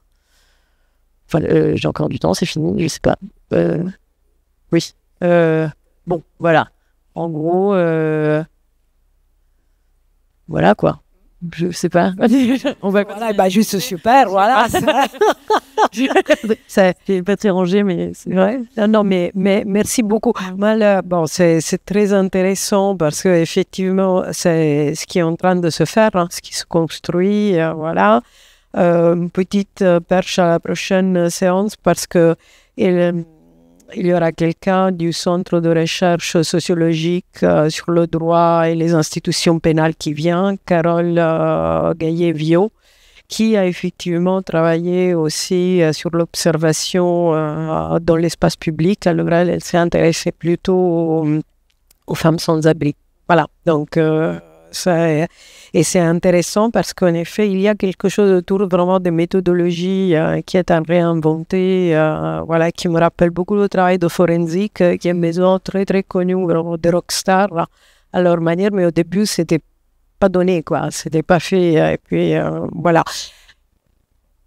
Peut-être même certainement des réactions, des questions, même s'il n'y a pas de questions, simplement des réactions, qu'est-ce que vous en pensez justement des points de vue, de leur complémentarité, de la question de l'intersectionnalité, justement, pour aller vers tout ça. Bon, merci, parce que c'est...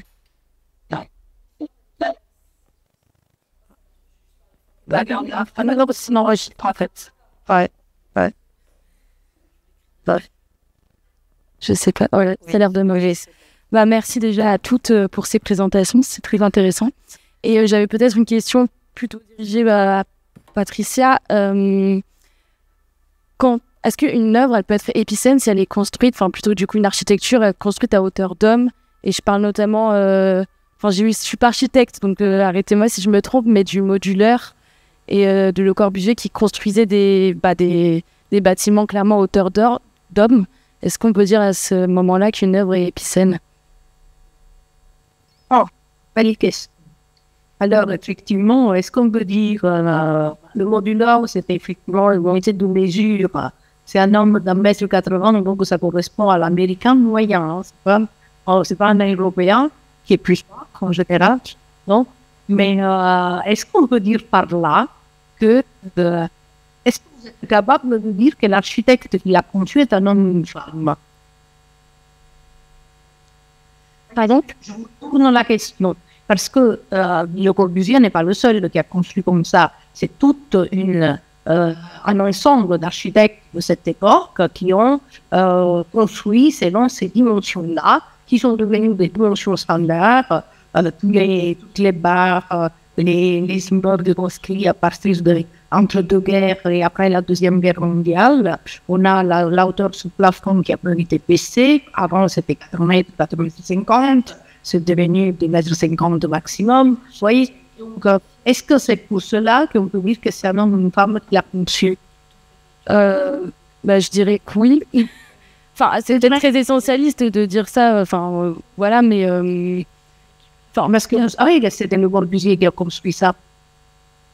Pardon. Moi, je suis pas architecte, donc c'est des choses que j'ai vues dans un cours de Jean Réville. Et notamment, la professeure critiquait notamment les constructions qui ont été faites à partir de ce modulaire-là. Et donc, du coup, plutôt à hauteur d'homme. Et c'est très binaire, hein, ce que je dis. Mais du coup, est-ce qu'à ce moment-là, ça peut être considéré comme épicène? Est-ce qu'on peut savoir si un homme ou une femme l'a construite? Je ne sais pas, mais en tout cas, on peut savoir à quelle échelle, voilà, à qui l'œuvre est destinée, en tout cas, l'architecture. Oui, ça oui, vous avez raison. C'est-à-dire, on peut dire que l'œuvre a été faite en pensant à des hommes, et pas hommes avec le H majuscule, mais hommes masculins. Voilà. Mais effectivement, on ne sait pas si le concepteur, lui, est un homme ou une femme. C'est vrai. Bonjour, je tiens aussi à vous remercier et justement je voulais un peu rebondir là-dessus puisque j'avais à peu près la même question parce qu'on parlait un petit peu de l'extériorité du bâtiment mais qui finalement semble peut-être assez esthétique, mais le côté pratique qui se trouve à l'intérieur. Donc effectivement il y a le modulor de la Cité radieuse et en fait il y a même un journal marseillais à l'époque qui avait cité que les formes, en fait, les hauteurs internes, etc., et les dimensions entre les espaces, ça créait le paradis de la ménagère. Donc en fait, finalement, il y avait ce côté un peu patriarcal qui était associé à ces hauteurs, qui finalement semble calquer sur la dimension d'un homme. Et également, en fait, il y avait un autre architecte, Ernst Nefer, qui en 1936 avait écrit justement sur les modules de construction, etc., et qui, à l'intérieur de l'espace, semblait dimensionner justement la hauteur des plans de travail sur la hauteur d'un corps de femme, et la hauteur, et la dimension plutôt des modules d'assises et des modules de repos sur le corps d'un homme. Et donc, ma question était plus ou moins la même, justement, mais est-ce que justement il y a eu, à cause du patriarcat, une espèce de généralisation dans la hauteur des modules qui s'est faite comme ça, ou est-ce que justement,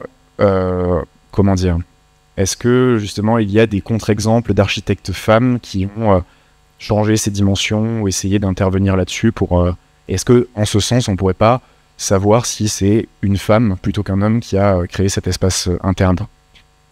Alors, moi, merci pour cette question, parce que c'est vrai que vous posez des questions intéressantes auxquelles je n'ai pas forcément une réponse objective, dans le sens que s'il y a une réponse, c'est que vous faites tous les deux référence à un contexte historique, culturel, etc., dans lequel les architectes ont pensé quelque chose, que ce soit à destination des hommes ou à destination des femmes, ou pensé pour les femmes, parce qu'on associe le travail de la femme à la maison, relié à la cuisine, etc. Donc, ça fait partie d'une mentalité qui, depuis, a évolué. Et donc, même les dimensions des meubles, du mobilier, etc., ont évolué. Si vous regardez, par exemple, il y a les meubles Ikea. Les meubles Ikea sont standardisés. Ce n'est pas pour des hommes ou des femmes, ce sont des modules de 60, des multiples de 60, etc. Et encore plus, depuis quelques années, on essaye de aussi faire des choses qui puissent être adaptées à des personnes, par exemple, à mobilité réduite, avec des éviers plus bas, etc. Donc, disons que les choses évoluent par rapport au contexte dans lequel elles sont inscrites. Donc, moi, je pense, effectivement, quand je posais la question, est-ce que c'est un miroir du genre de l'architecture, ou plutôt, comme je le pense, miroir d'une culture d'une société à une époque donnée? Je ne sais pas si vous voyez un peu la réponse vous satisfait. Oui, je veux bien rebondir dessus. Je pense que la question, elle est aussi qu'est-ce qu'on a appelé le neutre pendant longtemps. Le neutre, c'était toujours le masculin, mais même en fait au sein du masculin, ça veut rien dire. C'est-à-dire que les hommes masculins font des tailles différentes.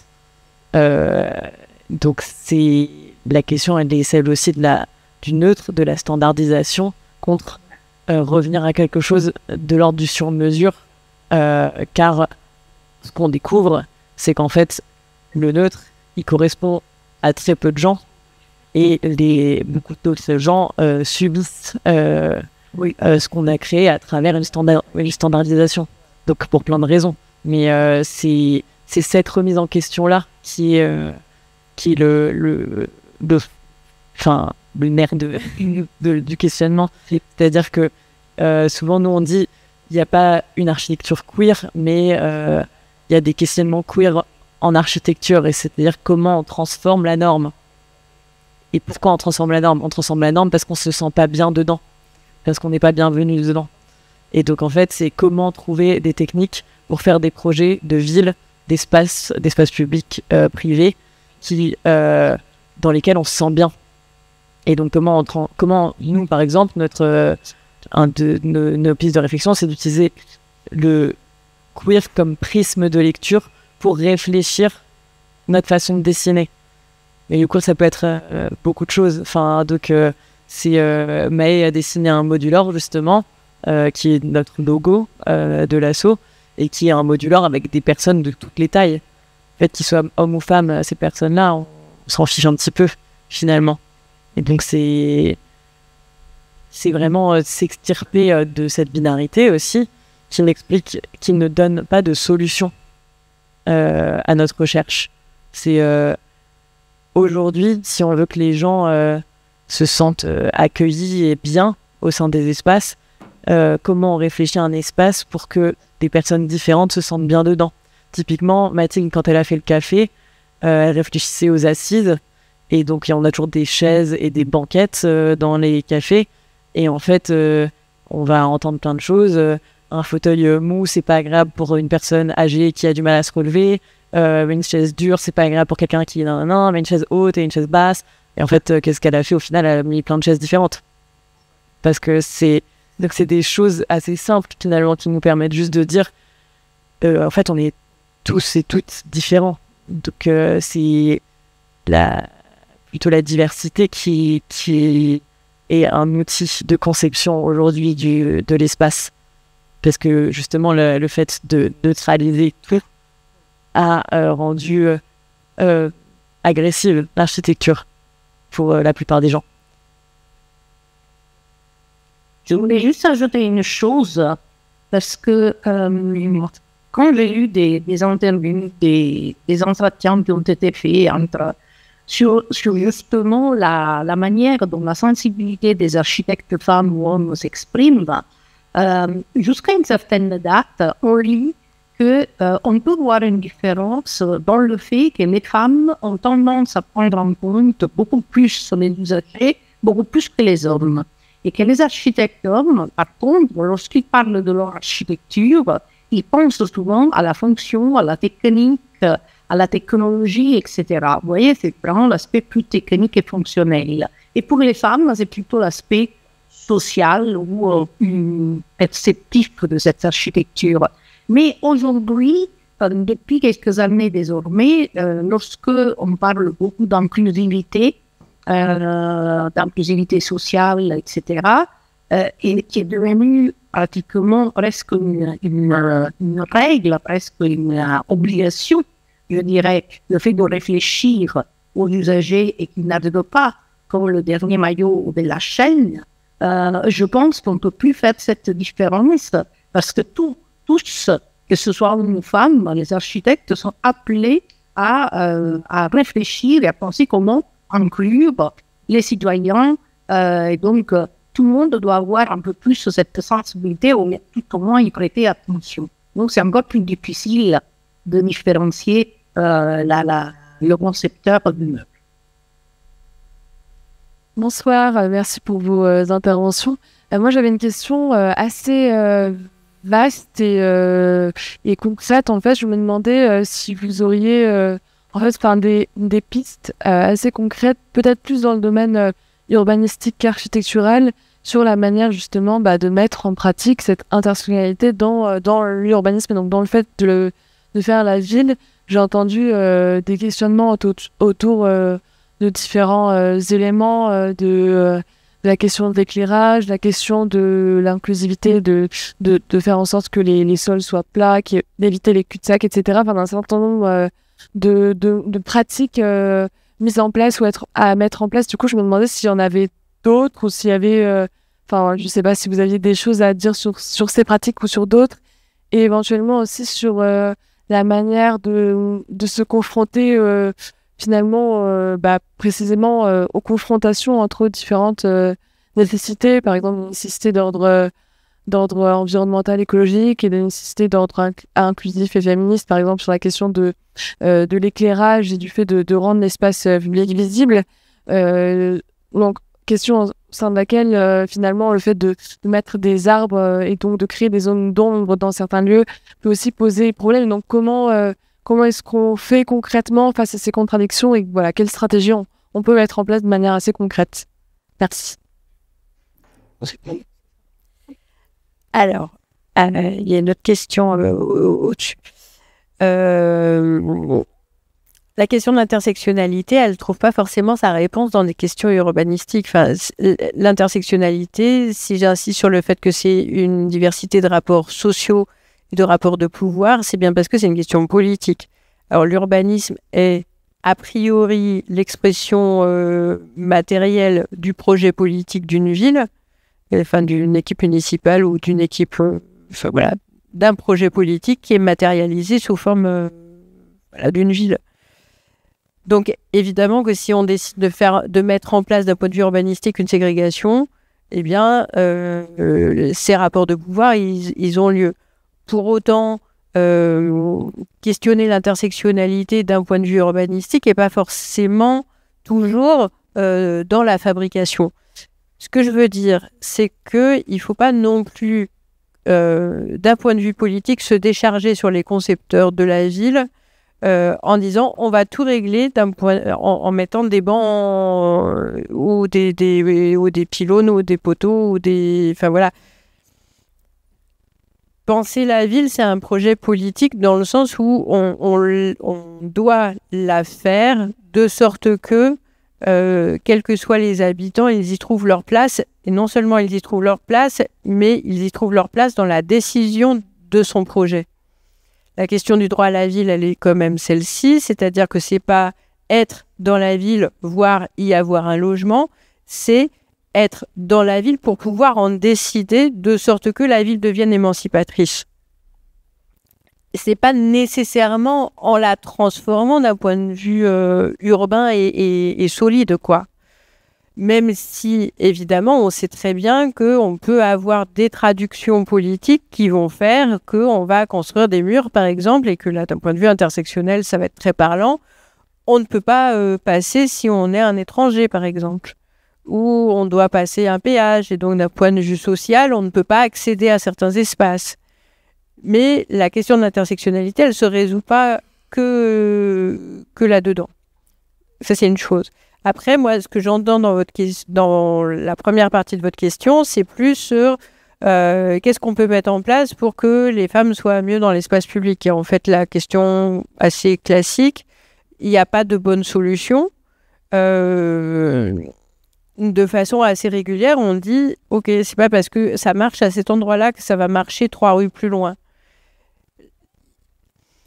Ce qu'il faut avoir en tête, c'est que l'espace dans lequel on est un espace qui est, pour le dire avec des gros mots, néolibéral, c'est-à-dire qu'il est fabriqué par du marché. Et qu'à partir du moment où il est fabriqué par du marché, il est fabriqué par des normes. Et que ces normes décident de la façon dont on va standardiser la ville, qui fait que les bâtiments qu'on construit aujourd'hui sont les mêmes, que ce soit ici, que ce soit à Grenoble, que ce soit à Marseille, ou même de l'autre côté de la frontière. Parce qu'à partir du moment où on a un modèle architectural qui fonctionne globalement, qui est neuf, qui est joli, hein, on va le reproduire. Et non seulement on va le reproduire, mais on sait aussi très bien, en le fabriquant, que dans les 50 ans qui vont venir, on va le démolir pour pouvoir en construire un autre, parce qu'on aura réussi cette chose absolument merveilleuse qui est l'obsolescence programmée du bâtiment. Ce qui est quand même cool, quoi. Ou pas. Et donc, quand je vous dis on ne peut pas faire abstraction du contexte politique, c'est aussi ça. C'est-à-dire qu'on ne peut pas faire abstraction de la construction de la ville qui est dans un marché global. Et que faire de la dentelle, dire à cet endroit-là, c'est ça qu'il faut. 3 rues plus loin, à cet endroit-là, c'est autrement qu'il faut faire. Et il faut faire avec les habitants, c'est-à-dire qu'il faut prendre le temps de la concertation, le temps long de la concertation. Et penser aussi que les habitants, ils ont besoin de temps pour ça. C'est-à-dire que quand on fait de la concertation, la chose à laquelle on ne pense jamais, c'est que les habitants n'ont pas le temps de la faire, la concertation. Parce qu'ils ont des boulots qui sont... si on est en quartier populaire, on se rend compte, par exemple, que les femmes qui nous intéressent tant, c'est elles qui vont avoir des emplois avec des horaires décalés. C'est elles qui vont avoir des emplois avec des horaires fractionnés, qui vont partir très tôt le matin, qui vont revenir parfois en milieu de journée et qui vont repartir très tard le soir. Et quand on fait des réunions publiques le soir, elles ne viennent pas. Et puis, quand on est dans les quartiers populaires, on sait que c'est là aussi où on va avoir des logements sociaux. Les logements sociaux, c'est les seuls qui sont accessibles à des familles monoparentales. Les familles monoparentales, c'est 82% des femmes. Ça veut dire que quand elles rentrent chez elles, qu'elles ont un emploi rémunéré et qu'elles vont s'occuper des enfants, elles ne vont pas ressortir.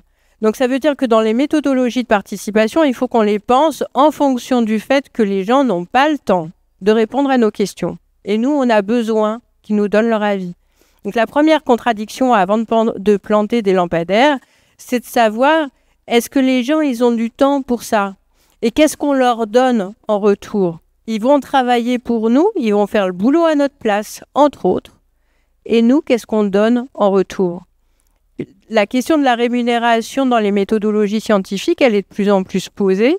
On ne sait pas la régler parce qu'il y en a qui disent « Ah bah oui, mais s'ils sont payés, du coup, ils vont répondre comme nous, on a envie qu'ils répondent pour qu'ils soient dans la bonne case. » Et puis d'autres qui vont dire « Ah bah oui, mais à ce moment-là, ils vont faire toutes les études possibles pour gagner un peu leur vie. » Dans tous les cas, je pense qu'on se trompe. Je pense que la réaction, elle n'est pas forcément celle-ci, ou elle sera celle-ci, mais à la marge.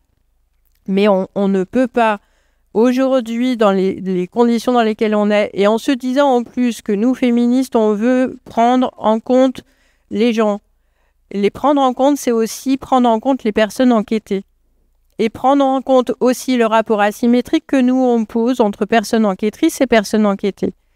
Le rapport, il est forcément asymétrique, c'est forcément un rapport de pouvoir qu'on induit. Donc, il faut absolument qu'on l'interroge. Si on ne l'interroge pas, on se rate. Après, sur la question de l'éclairage ou des normes écologiques, etc. Là aussi, ça dépend des endroits. Aujourd'hui, on sait faire très bien des trottoirs qui sont suffisamment larges, des noues paysagères dans lesquelles on va avoir justement de la végétation, et des bosquets qui sont disposés de telle façon qu'ils ne produisent pas des ombres et qu'ils ne soient pas producteurs de peur ou en tout cas d'incertitude sur les espaces. Pour autant, effectivement, il y a des choses qui vont venir en contradiction, c'est-à-dire qu'aujourd'hui, on sait que plus on multiplie les éclairages la nuit, plus on crée des états de stress de la végétation et du monde animal. Et on sait que plus on crée cet état de stress, moins on va avoir de biodiversité dans nos villes. Or, c'est là où on a une biodiversité qui est plus importante. On a plus de biodiversité en ville à Gennevilliers, par exemple, qu'au fin fond de la Seine-et-Marne, dans les champs de maïs. Et donc, plus on va avoir cet éclairage-là, plus on va faire baisser la biodiversité des villes. Du coup, à quel endroit on met la mesure? À quel endroit aussi on apprend à vivre la ville avec moins de lumière? Peut-être que ça aussi, il faut l'entendre. Et pourquoi il faut l'entendre? Parce que quand on regarde les lieux d'agression, c'est pas les endroits où il fait sombre. Parce que si nous, on n'y voit rien, les éventuels agresseurs n'y voient rien non plus. Enfin, je veux dire, ils sont pas nés avec des yeux de chat par rapport aux personnes qui peuvent être agressées. Et donc, l'apprentissage de l'ombre et l'apprentissage de l'espace la nuit, c'est un truc que nous, mammifères, on supporte pas bien. Parce qu'en plus, nous, on est des mammifères qui sommes conçus, produits par je ne sais quelle machine pour qu'on dorme la nuit et qu'on ait les yeux ouverts le jour. Et donc, nous faire bosser la nuit est déjà un non-sens biologique. Enfin, c'est un peu... là, pour le coup, c'est hyper essentialisant ce que je raconte. Mais n'empêche que... Et donc, à partir du moment où on décide qu'on allume la lumière pour qu'on puisse bosser la nuit, eh bien, peut-être qu'à un moment donné, ça doit interroger nos modes de vie, nos modes de consommation aussi.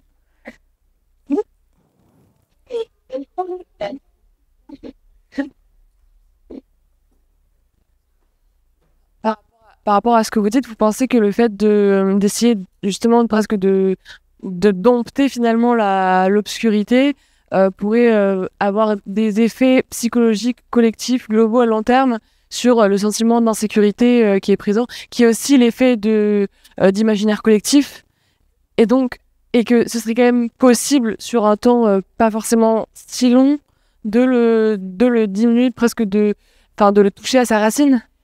Ça, sur le temps court, sur le temps long ou le temps court, je ne suis pas certaine. Pourquoi? Parce que on a toutes été petites filles et on nous a toutes dit il fait nuit, il faut avoir peur, il faut se faire accompagner, il faut se dépêcher, il faut... Voilà. Et donc, toutes les injonctions qui sont faites sur nos corps, qu'on a tellement incorporées et dont on vit, et qui sont intrinsèques et avec lesquelles on vit tous les jours, et nos trouilles avec lesquelles on vit tous les jours, qu'on maîtrise plus ou moins, ça dépend des jours aussi, et de nos états de fatigue, ça fait aussi partie du patriarcat.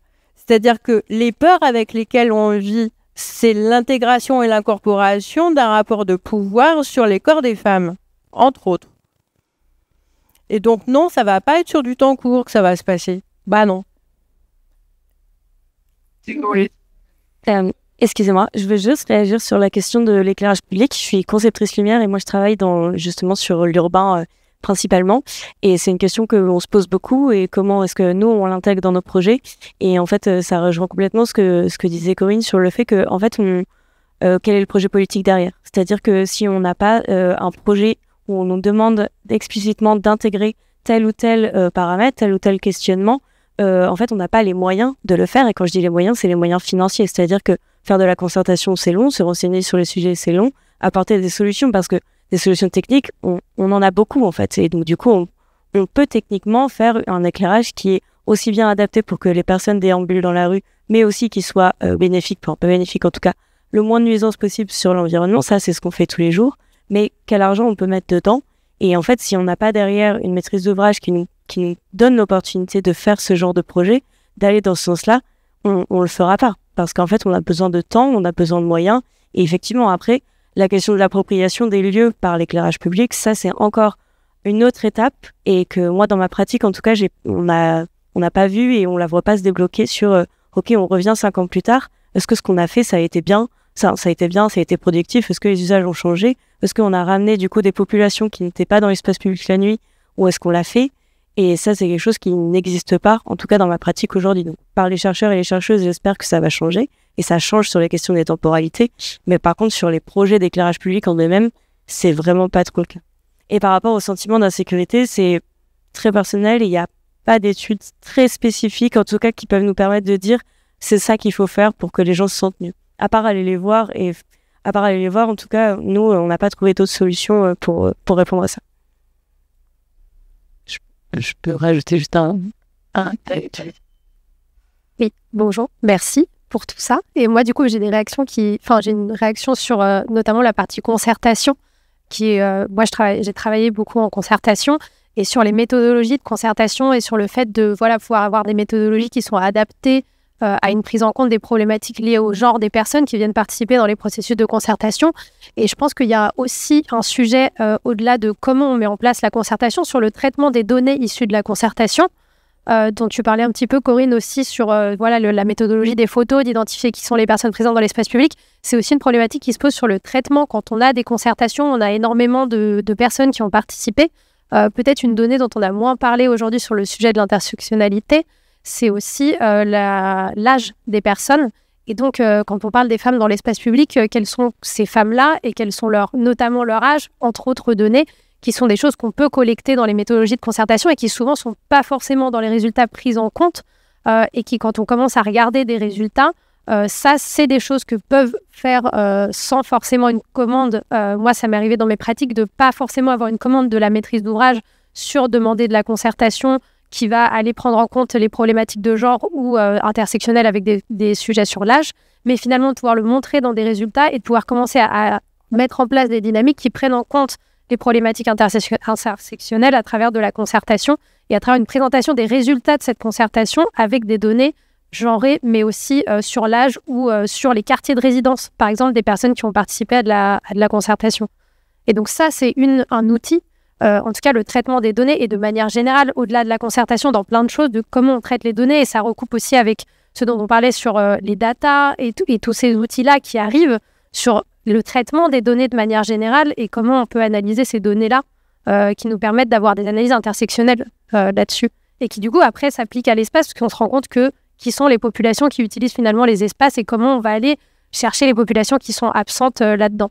Et peut-être, j'avais une autre réaction sur la question de la rémunération des publics dans la concertation, qui est un sujet hyper intéressant et qui, justement, moi, en tout cas, de mon expérience que j'ai pu avoir sur des concertations avec des personnes rémunérées, sont pas forcément du tout, justement, des personnes qui viennent essayer de faire un travail, de gagner de l'argent en participant à des concertations, mais plutôt des publics qui vont se sentir experts et légitimes d'aller être rémunérés pour être concertés, où on va se retrouver plutôt avec des populations pas du tout mixtes en termes d'origine sociale, en termes de niveau d'études, et où donc la rémunération n'est pas du tout forcément une solution à trouver des publics mixtes à concerter, et que peut-être aussi une piste là-dedans est plutôt l'aller vers, ce qu'on appelle l'aller vers, qui est aller au pied des immeubles, aller dans les quartiers politiques de la ville et aller chercher les gens chez eux finalement pour pouvoir réussir à les concerter. Et peut-être revenir aussi encore une fois au fait que la concertation, moi je trouve, en tout cas, je prêche pour ma propre paroisse, mais qui est une entrée qui permet d'aller avoir des analyses sur l'espace et en tout cas d'aller apporter un petit peu d'inclusivité et d'intersectionnalité dans des projets. Mais encore faut-il qu'il y ait, de la même façon que sur les problématiques de lumière, des financements et des volontés politiques d'aller travailler sur ces sujets-là, qui est très peu encore le cas. Ben merci. Là, on approche l'heure de la fin. On l'a même dépassé. Donc, je remercie le public. Je remercie la... Oui. Ah oui, non, mais c'était un peu dans le... Ouais. C'était un peu dans la même idée de se dire quand on est jeune architecte, enfin quand on est architecte ou urbaniste ou quoi, c'est aussi de voir qu'est-ce que c'est nos outils de conception et se dire peut-être que dans un budget pour un projet, finalement, je pensais à ça par rapport, on dit qu'il y a 95% des espaces sportifs gratuits en ville qui sont utilisés par des mecs. Et en fait, c'est ouvert. On pourrait y aller en tant que femme, jeune femme ou quoi. Mais qu'est-ce que c'est un projet urbain ou architectural qui ramène des femmes dans des espaces sportifs? En fait, finalement, si on a de l'argent pour refaire une rampe de skate, est-ce qu'on n'a pas de l'argent pour faire des sorties en groupe voilà. Et en fait, c'est quoi de faire un projet urbain ou architectural à un moment où en fait c'est déjà très construit partout et on reconstruit, on détruit, on reconstruit. Et en fait, où est-ce que cet argent il est placé et comment nous on réfléchit ces choses-là dans des espaces qui sont déjà créés et en fait où c'est les pratiques des gens qui changent l'espace. Et en fait, moi je trouve que c'est une question qui est importante de juste d'avoir en tête. En fait, finalement, il y a plein de tips techniques et comme tu disais, on sait tout faire techniquement, on sait faire beaucoup de choses. Et il n'y a jamais une seule réponse. Donc en fait, c'est beaucoup d'expérimentation et c'est faire plein d'expérimentations pour voir au fur et à mesure dans cette complexité comment tous ces métiers qui font l'espace, ils peuvent aussi se réinventer parce que peut-être qu'on arrive parfois à des impasses. De dire est-ce que vraiment c'est ça qui va changer la ville entièrement de mettre le bosquet 3 mètres plus loin ou quoi, ou est-ce que c'est tout d'un coup de trouver un moyen d'avoir les gens qui participent vraiment et qui construisent l'espace dans lequel ils vivent. Enfin.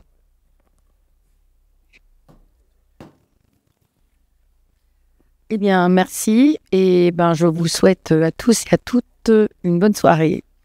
Et j'espère vous retrouver dans un mois.